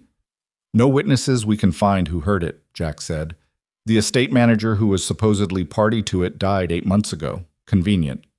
Very. Thomas looked at him. And the woman who owns the property, what's she like? Jack considered the question. Precise, he said. She doesn't waste things. Words, money, time.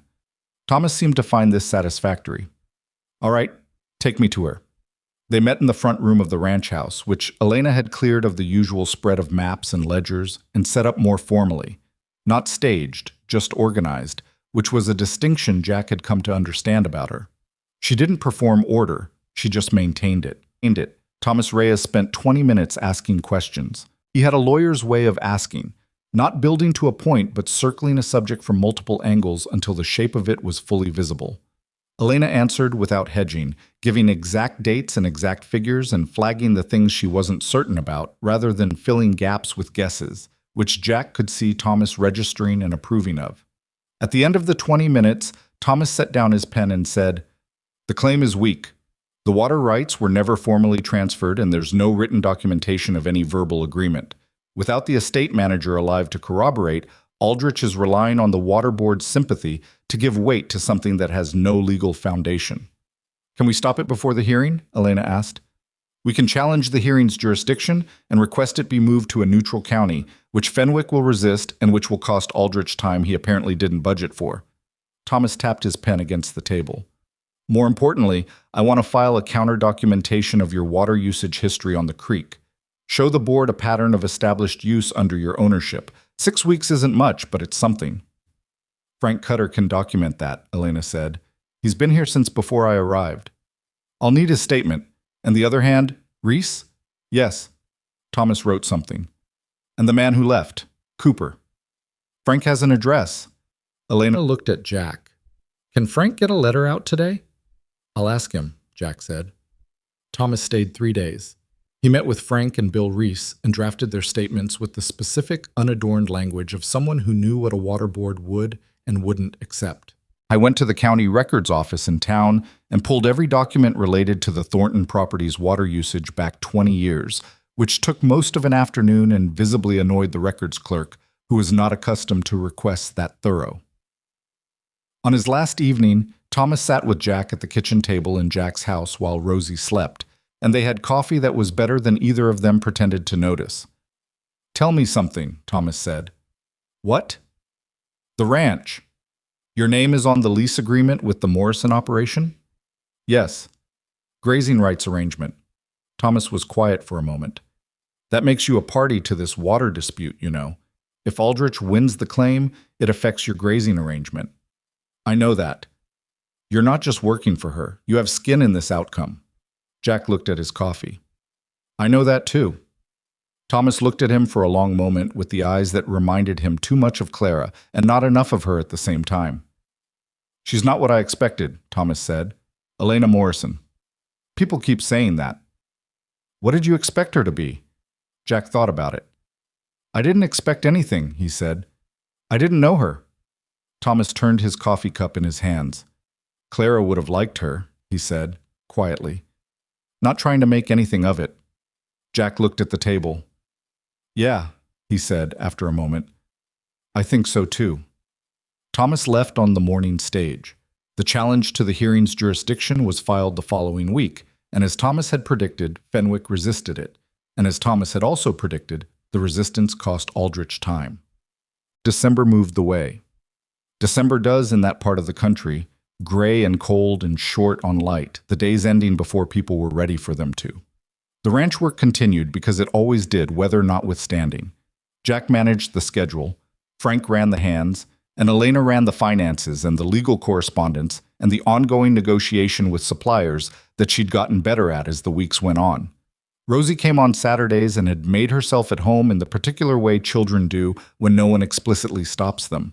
She knew where the good apples were kept in the cellar, and she knew that Bill Reese would let her brush the bay mare if she asked, and she knew that Frank Cutter, despite the permanent crease between his eyebrows, would answer her questions about the cattle with complete seriousness if she asked them at the right moment. She also knew where Elena worked in the evenings.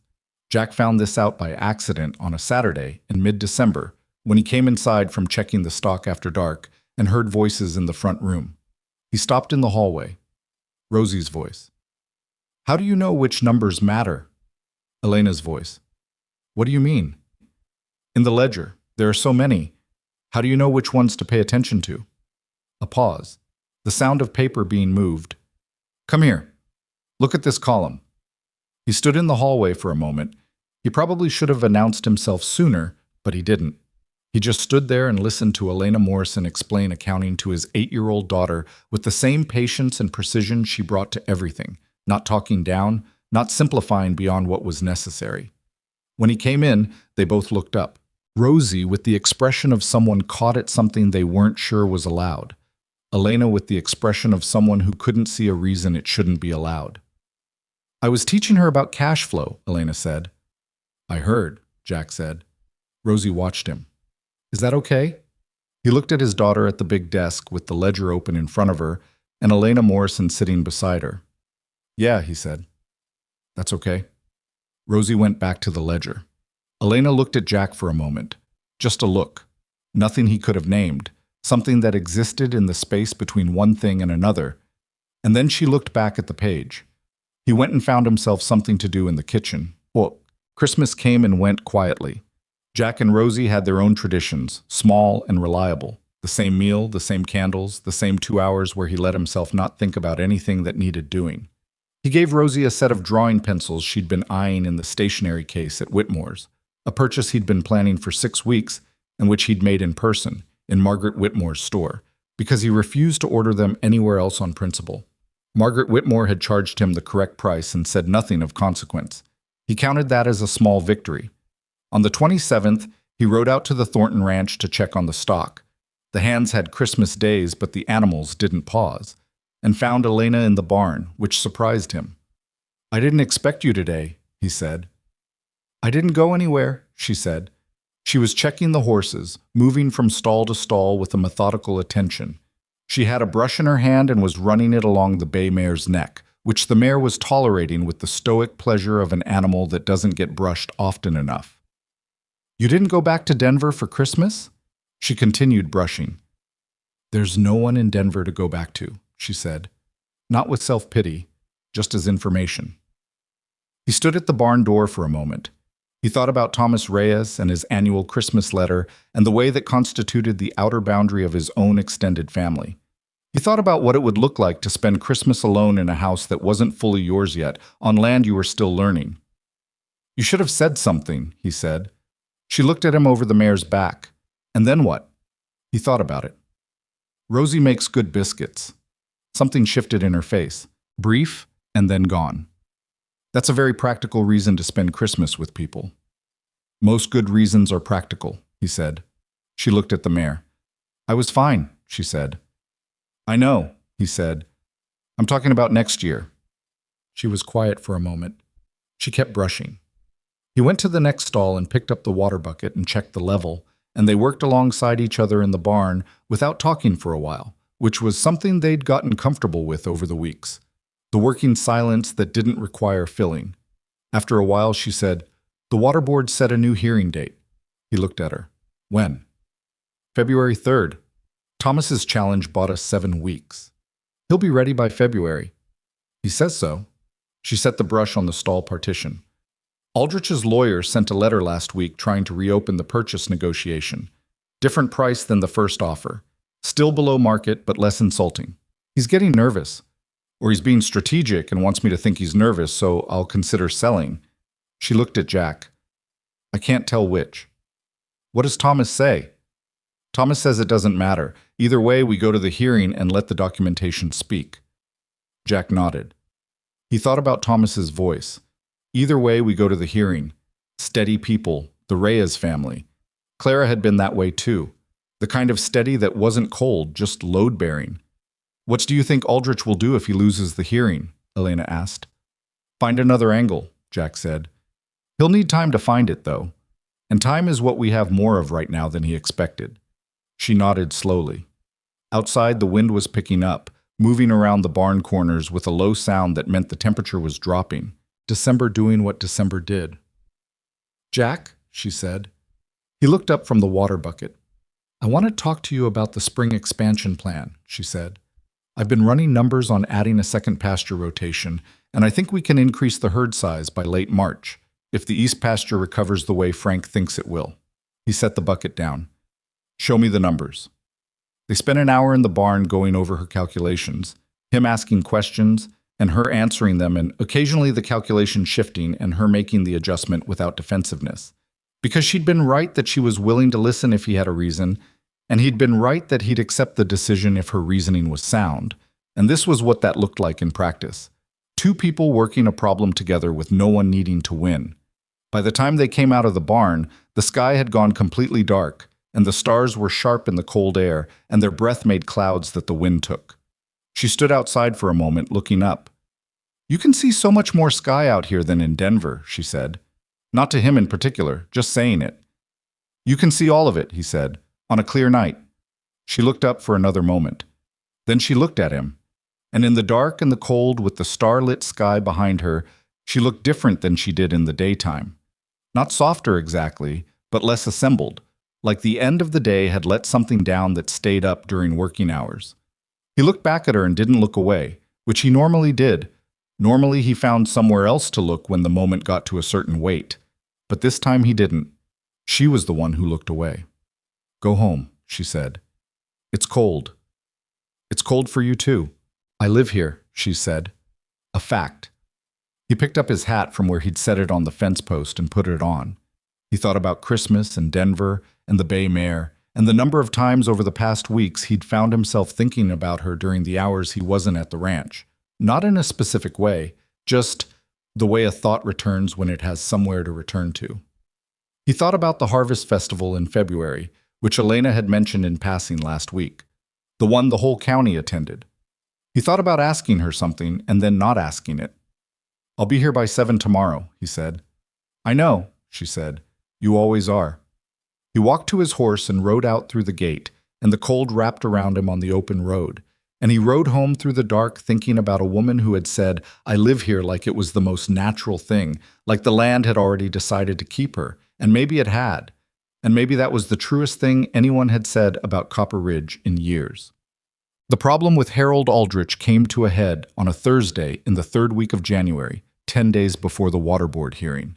Jack was at the ranch going over the spring herd expansion numbers with Frank when Danny came in from the road at a fast walk with his coat, only half buttoned and his face set in the way it got when something was wrong. "Ryder came from town," Danny said. "He left a message with Bill at the gate." Jack looked at him. "What message?" "Aldrich is claiming a lien," Danny said. "On the property." Frank looked up sharply. "A lien? For what?"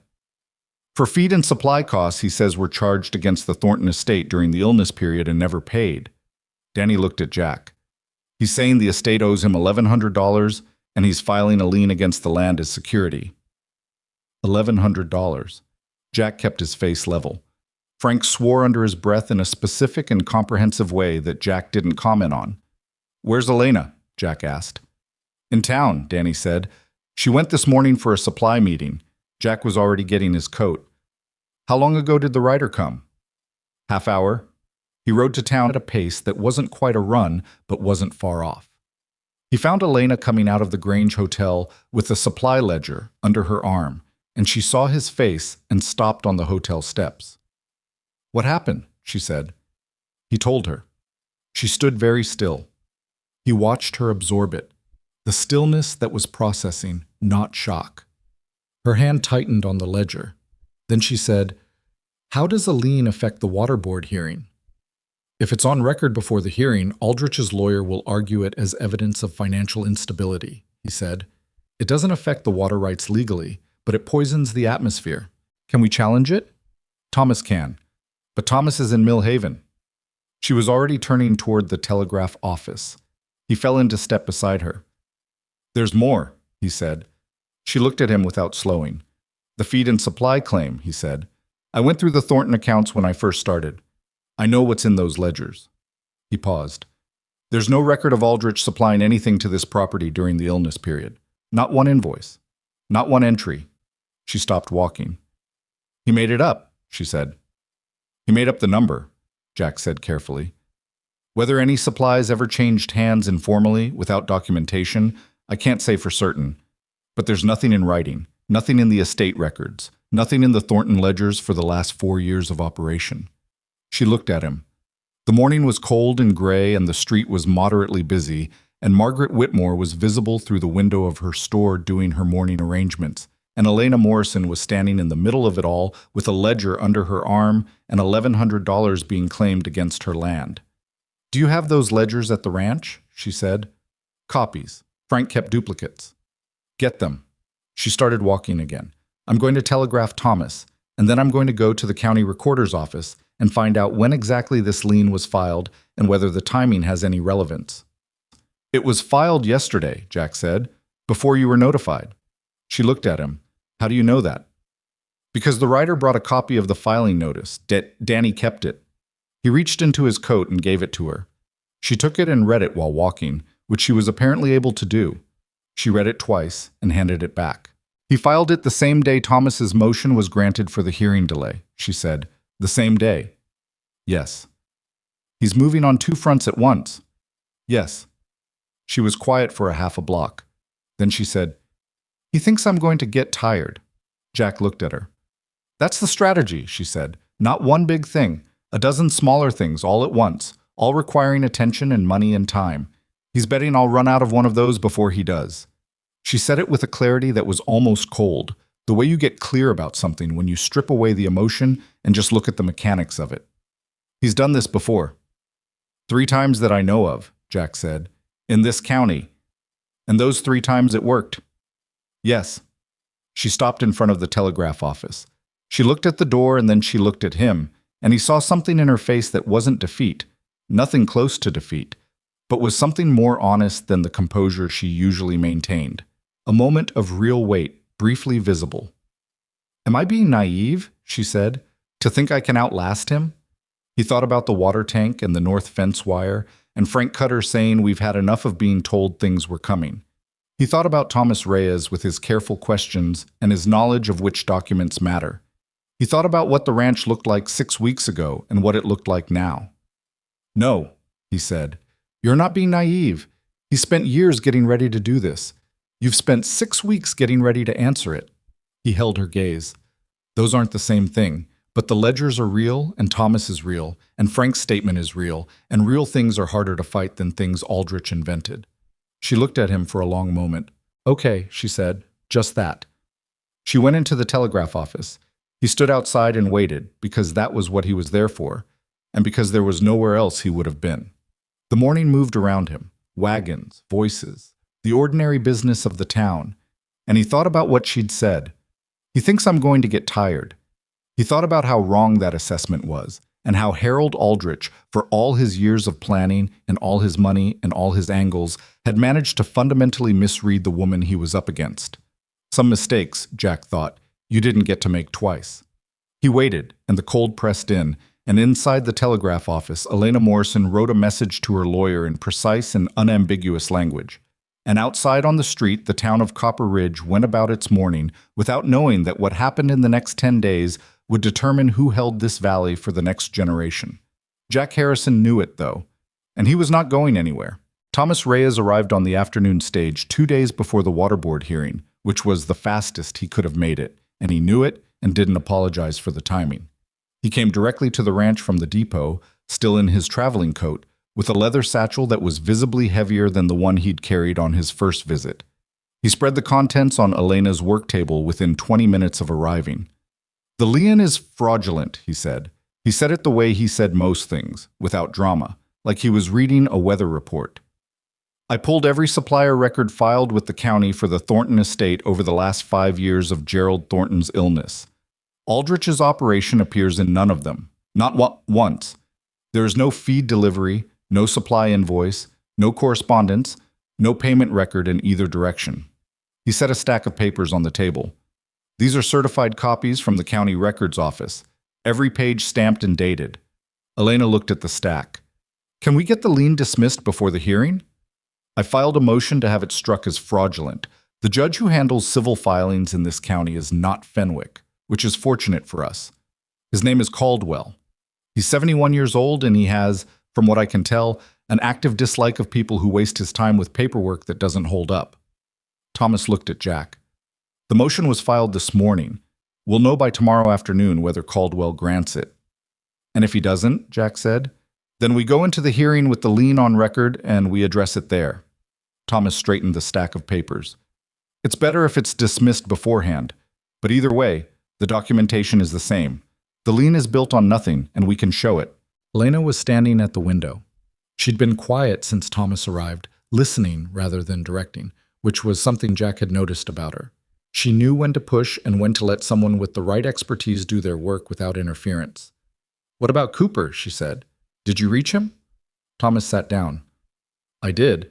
He's willing to give a statement. I have it here, notarized. He pulled a document from the satchel. He says he was present for the period Aldrich claims the verbal water rights agreement was made, and he has no knowledge of any such agreement. He also says, and this is useful, that he remembers Aldrich's men approaching the estate manager during that period to discuss purchasing the Southern Water Access outright, and the estate manager refusing. The room was quiet. He tried to buy it first, Jack said. And was turned down, Thomas said. So now he's claiming it was given to him informally. He looked at Elena. Cooper's statement directly contradicts the premise of the water rights claim.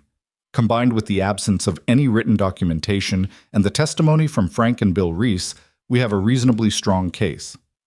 Reasonably strong, Elena said. Nothing is certain in front of a board that has a vested interest in a particular outcome, Thomas said, without apology for the honesty. Fenwick will look for any procedural opening. I've tried to close as many of those as possible. He paused.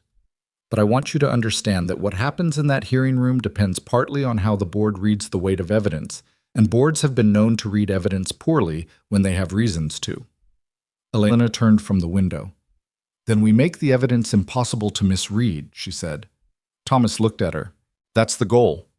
What do we still need? Nothing we don't have, he said. What we have is solid. I just want you to walk in there knowing it might not be enough, because if you walk in expecting a clean win, you'll be unprepared for the moment they try to muddy it. She nodded. I'm not expecting a clean win.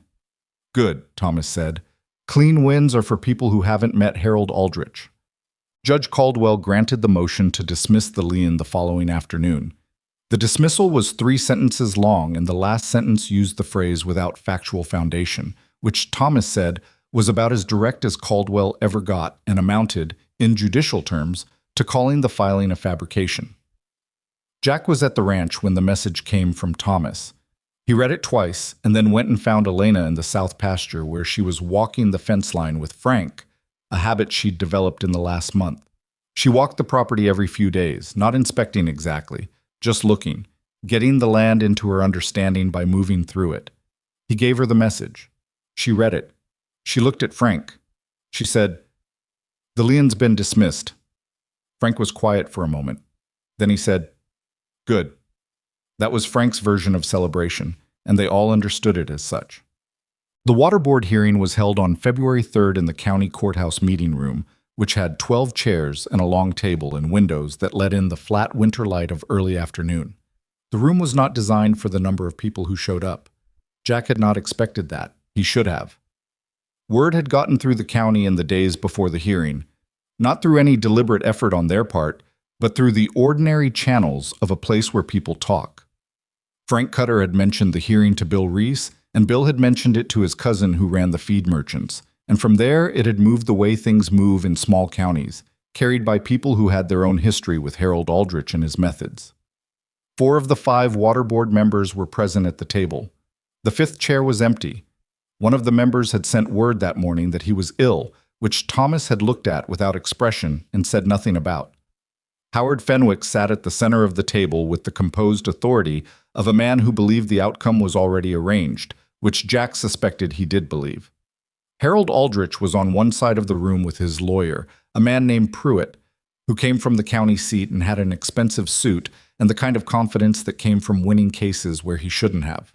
Aldrich himself was a large man, broad-shouldered, somewhere in his late 50s, with the particular self-possession of someone who had not experienced a serious setback in a very long time. He nodded at Jack when they came in, the way you'd nod at someone on the street. Cordial. Almost amused, Thomas sat up at the other side with his satchel and his certified copies and his notarized statements, and he did it methodically and without hurry, which Jack recognized as a deliberate thing. Elena sat beside Thomas. She was wearing the same dark coat she'd worn the day she walked into Whitmore's general store 4 months ago. She looked composed in a way that was real, not performed. She'd been quiet on the ride into town, and he hadn't tried to fill the silence. And somewhere in that quiet, she had arrived at whatever internal place she needed to be. Jack sat in the row of chairs behind them. He looked around the room at the people standing along the walls because there weren't enough seats. He recognized most of them, ranchers, merchants, a few farmhands. Mrs. Delaney was there, which he hadn't expected, standing near the back with her arms folded and her expression suggesting she had opinions. Bill Reese had come. Even Danny, who had gotten on his horse and ridden to town without being asked. And in the back corner, near the door, he saw something that genuinely surprised him. Margaret Whitmore, not Vivian Aldrich. Margaret Whitmore, who ran the general store where all of this had started, where a woman had counted his coins twice and another woman had walked in and changed the shape of things. She was standing with her hands folded in front of her, and she was not looking at Harold Aldrich. The hearing began. Fenwick ran it the way Jack expected, with the procedural correctness of someone who knows the procedure and has decided what the outcome will be. Aldrich's lawyer spoke first, presenting the water rights claim with the smoothness of a man who had constructed an argument carefully and was delivering it from memory. He cited precedent and custom in the verbal agreement with the deceased estate manager, and he did it well. Jack had to give him that. He made something fragile sound solid. Then Thomas stood up. He did not start with the Cooper statement, or the Frank Cutter testimony, or the 20 years of county water records. He started with a single document, a survey map, certified, showing the precise location of the creek and its relationship to both properties. And he asked Fenwick to confirm for the record the date on which the map was certified. Fenwick confirmed it. Thomas then produced the water rights deed for the Thornton property, which dated back 40 years and specified the creek access in unambiguous language, and he asked Fenwick to confirm the date on that document. Fenwick confirmed it. So the creek access, Thomas said, was established in writing 40 years ago, predating any verbal agreement by decades, and has never been formally amended or transferred in any county record. He looked at the board. Mr. Aldrich's claim rests on a verbal agreement with a man who is no longer alive to confirm it. Our position is that in the absence of any documentation, any filing, any written acknowledgement from either party, there is nothing for this board to rule on. The rights are established. They have not been transferred. Pruitt objected to the framing. Fenwick sustained the objection in a way that was procedurally defensible and substantively meaningless. Thomas didn't react. He moved to the Cooper statement. He read it into the record at full length, slowly, letting every sentence land. He read Frank Cutter's statement. He read Bill Reese's statement. Then he set all of it down and said, "The man who allegedly made this verbal agreement is dead. The man who was present during the period. The agreement supposedly occurred says no such agreement was made and that Aldrich's representatives attempted to purchase the water access at that time and were refused. We have 3 witnesses, one of whom is entirely independent of the current property ownership, and we have 40 years of documented water rights, and we have not a single piece of paper supporting the claim before this board." He sat down. The room was quiet. Fenwick looked at the documents in front of him. He looked at Pruitt. He looked at Aldrich. Pruitt made 2 more arguments, both of which were procedural, and both of which Thomas answered without raising his voice. The second board member, a man named Garrett, who ran a sheep operation on the eastern edge of the county, and who Jack had always known as someone who paid his debts and kept his word, asked a question about the Cooper statement, specifically about how it had been obtained and whether it had been notarized properly. Thomas produced the notarization documentation. Garrett examined it, nodded. The third board member, a woman Jack didn't know well named Mrs. Paulson, asked about the creek's historical usage pattern. Thomas produced the 20 years of county records. Mrs. Paulson looked at them for a long time. Then she looked at Fenwick. Fenwick was looking at the table. The vote was 3-1. Fenwick voted in favor of Aldrich's claim. Garrett and Mrs. Paulson voted against. The fourth member, a younger man who had been silent throughout, and who Jack had the impression was genuinely trying to follow the evidence, voted against. Aldrich's water rights claim was denied. The room let out a breath. Not loud. Just a shift in the air, the collective release of people who had been holding something. Jack watched Harold Aldrich. The man's face didn't change much. A tightening around the mouth. The set of his shoulders shifting slightly, a fraction of a degree, in a way that someone who didn't know how to read people wouldn't have noticed. Jack noticed. He'd expected anger.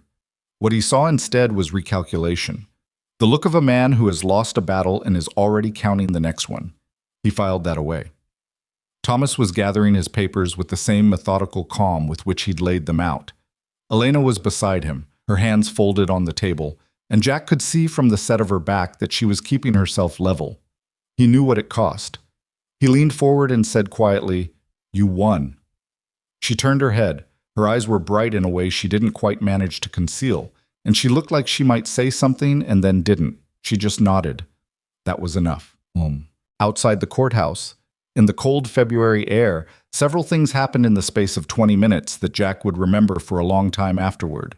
The first was Frank Cutter shaking Thomas Reyes's hand and saying, "With the economy of a man who doesn't waste words, good work." Thomas received this with the gravity it deserved. The second was Mrs. Delaney appearing at Jack's elbow and saying, I told you she'd be fine here, as though this were the conclusion of a conversation they'd been having all along, which, in a way, it was. The third was Margaret Whitmore walking up to Elena Morrison on the courthouse steps with her hands clasped in front of her and her face carrying an expression that cost her something to wear. "Miss Morrison," she said. Elena looked at her.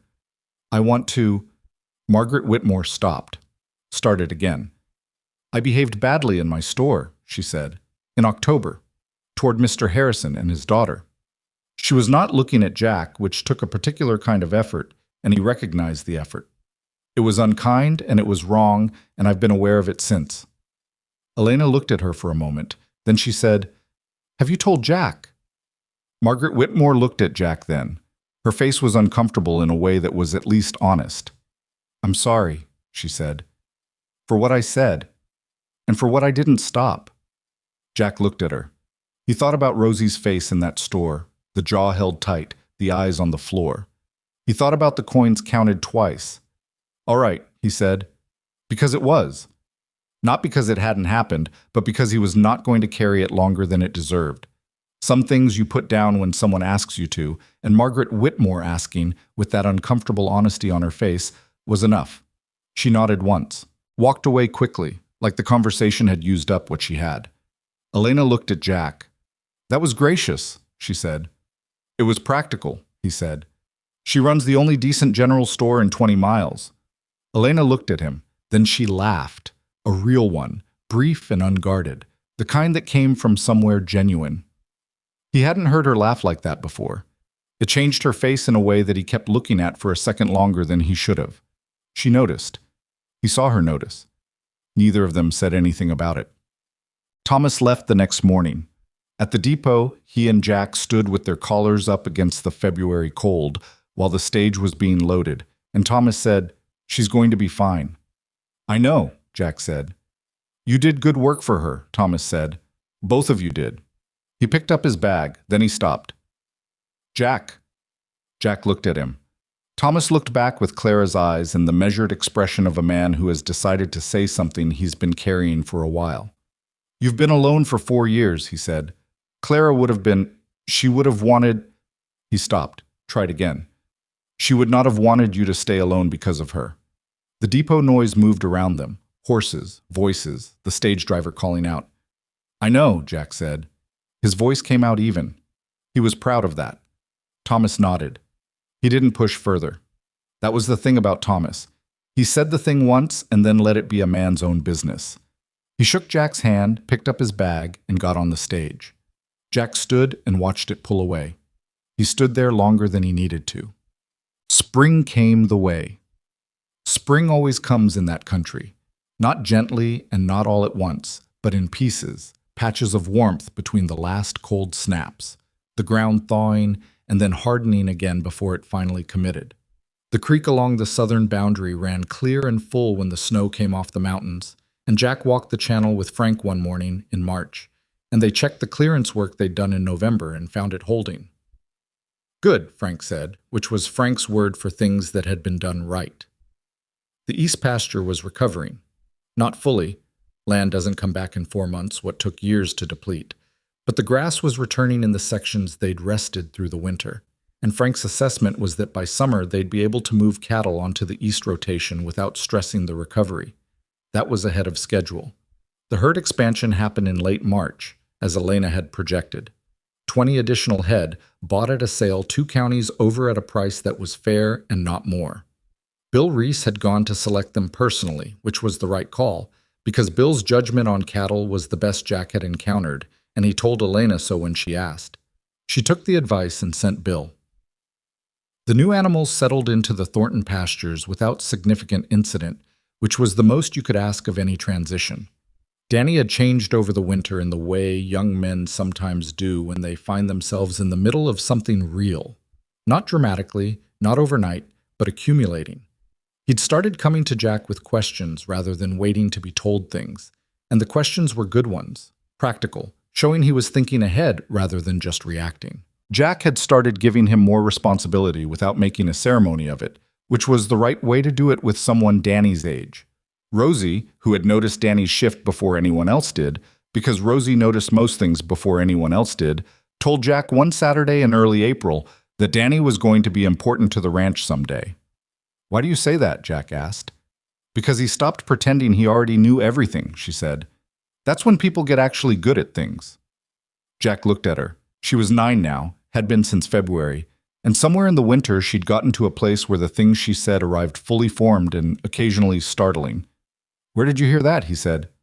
"Elena," she said. He should have known. Rosie had developed the habit of attributing things to Elena, observations, pieces of reasoning, approaches to problems, with the complete naturalness of someone who has added a person to their internal compass and doesn't think it requires explanation. She'd done the same thing with Mrs. Delaney years ago, the way she had with her mother before she'd lost her. Jack watched his daughter brush Biscuit in the barn doorway, one foot propped on the doorframe, talking to the dog about something.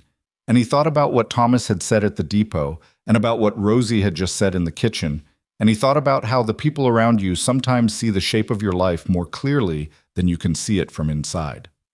He asked Elena to the Harvest Festival the first week of April, standing in the equipment shed at the end of a workday, which was perhaps not the most considered setting, but was where the moment arrived, and he'd learned not to make moments wait until they were convenient. She was going over the spring ledger. He'd come in to return a tool, and he'd meant to just leave it on the hook and go, and then he didn't. "The Harvest Festival is in 2 weeks, he said. She looked up. "I know. Vivian Aldrich's committee sends very thorough notifications." "I'd like to take you," he said, "if you want to go." She looked at him. He kept his face level, which took some effort. She started. "As someone I'd like to spend the evening with," he said. Clear. He wasn't going to make her pull a definition out of him. She was quiet for a moment. He watched her look at the ledger and then at the wall and then back at him, and he recognized the process. She was being honest with herself about something before she answered, which was her way. "Yes," she said. "I'd like that." He nodded. He picked up his coat. "Jack," she said. He stopped. She was looking at the ledger, not at him.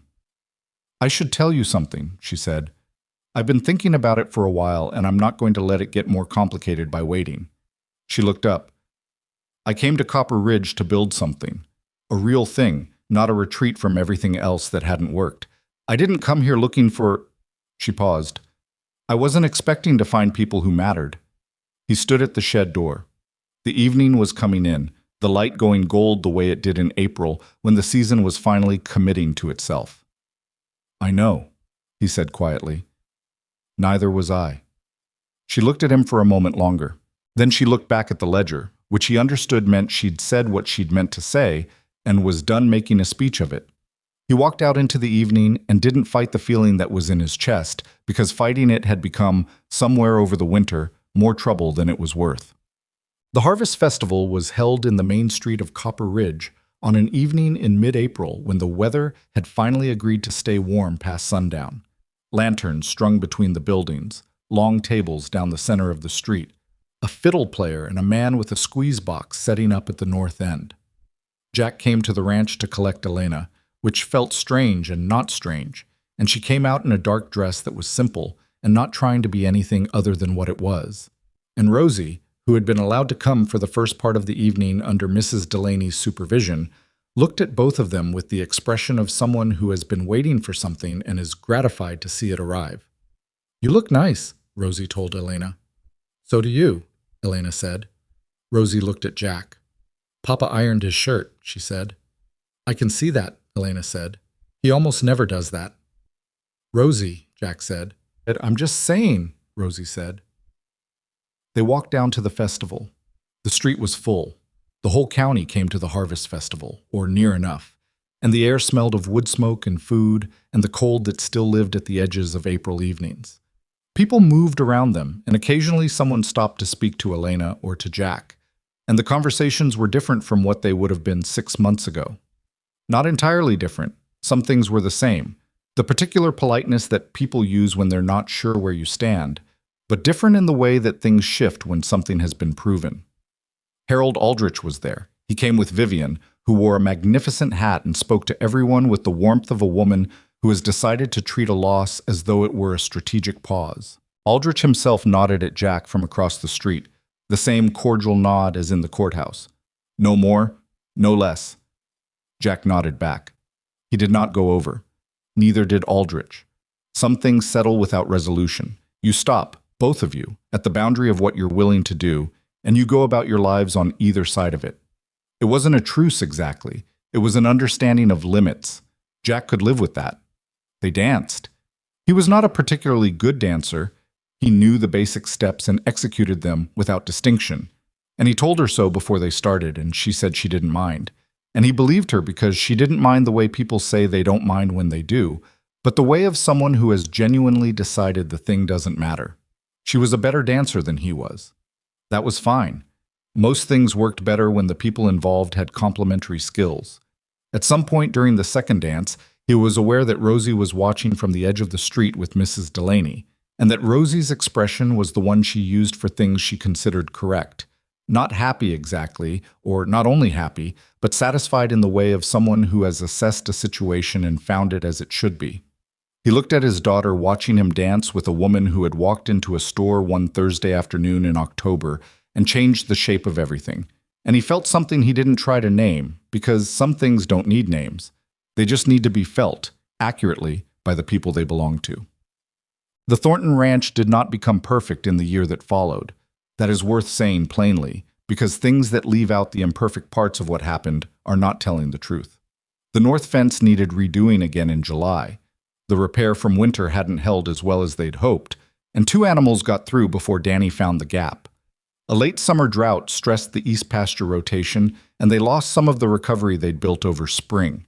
A dispute with a neighboring property over a shared road access took 3 months to settle and cost more in legal fees than it should have. Frank Cutter broke his wrist in August falling from a fence he shouldn't have been climbing at his age, and was off work for 6 weeks, and the absence showed how much the operation had come to depend on him, which was something Jack filed away as something to address by building more capacity into the other hands before Frank decided to retire, which he would decide at some point, and they needed to be ready. Garrett Poole, the supplier, tried to inflate his pricing again in November. Elena caught it before Jack did that time, which meant something. Meant she'd been learning the numbers the way she learned everything, by paying real attention until the knowledge was hers rather than borrowed. Harold Aldrich didn't go away. He never went away. He found smaller angles, a road use dispute, a grazing boundary question, and the ranch dealt with each of them as they came, with Thomas available by telegraph, and Frank's memory of the property's history, and Elena's patience for correspondence that would have exhausted most people. He never found an angle that worked. Whether that was because the ground was too solid or because he eventually concluded the cost wasn't worth it, Jack couldn't say. Some things you never get the explanation for. You just notice, at a certain point, that the pressure has let up, and you keep working. Rosie turned 10 in the winter and declared, with the seriousness of someone making a legal statement, that she intended to learn to manage ranch accounts when she was older, specifically because they were more interesting than she'd expected. Elena gave her a proper ledger book for her birthday, the kind with the cloth cover and the lined pages, and Rosie received it like it was something valuable, which to her it was. Jack Harrison had thought, in the early years after Clara died, that what he was building, the small ranch, the solitary rhythms, the life arranged around Rosie and the land and the work, was a finished thing, not a temporary thing, not an incomplete thing, the finished version of what his life was going to be. He understood, in the year that followed October, that he had been wrong about that. Not in the way of someone who had failed to see something obvious. In the way of someone who hadn't had all the information yet. You can't know a thing is incomplete until the missing part arrives and the shape changes, and you look at what you're looking at now and understand that the old version was always waiting for this one. He was not a man given to large statements. He wouldn't have said any of this out loud, and didn't. But he thought it, on a morning in late spring, standing at the fence line of his own 340 acres. His acres, the ones he'd sweated over and worried about through the drought years and the debt years, and the years when he'd counted the money twice and then counted it again. His cattle grazed on Thornton land through the winter agreement and came home in spring fat and in good condition. His fence was repaired with the right gauge wire. His daughter was asleep in the house behind him with a ledger book on her nightstand, and a dog named Biscuit, who was not officially allowed indoors and was currently on the foot of her bed. And across the 11 miles of road and range between his fence line and the Thornton property, a woman he had not expected was sitting at a desk going over accounts in the early morning light, the way she did every day, doing the things she'd come here to do, building the things she'd said she would build, with the patience of someone who had learned that real things take the time they take and can't be forced into a faster shape. He turned and walked back to the house. The morning was warm. The grass was coming in on the east side of the property, new and green and fragile in the particular way of things that have survived something hard. The red-tailed hawk that Rosie had seen on the fence post 18 months ago, or one like it, he could never tell, was sitting on the same post at the south fence line, looking at him with the steady interest of something that had decided this was its territory and saw no reason to leave. He stopped and looked at it. It looked back. He thought about the hawk not flying away, and Rosie saying, maybe it recognized me, and himself telling her maybe it was tired, and how both of those things could be true at the same time. Something staying because it was tired, and also because it recognized where it was, and also because it had simply decided that this was the place it was going to stay. Sometimes the most important decisions aren't the dramatic ones. They're the ones you make at the end of a long winter when everything is ordinary and you're tired and there's work to do, and you look at where you are and you think, here, this is the place, this is the work, these are the people, and you stay. He walked past the hawk without disturbing it and went inside to start the coffee, and outside on the fence post. The hawk sat in the morning light and didn't move, which was all it needed to do, and which was enough.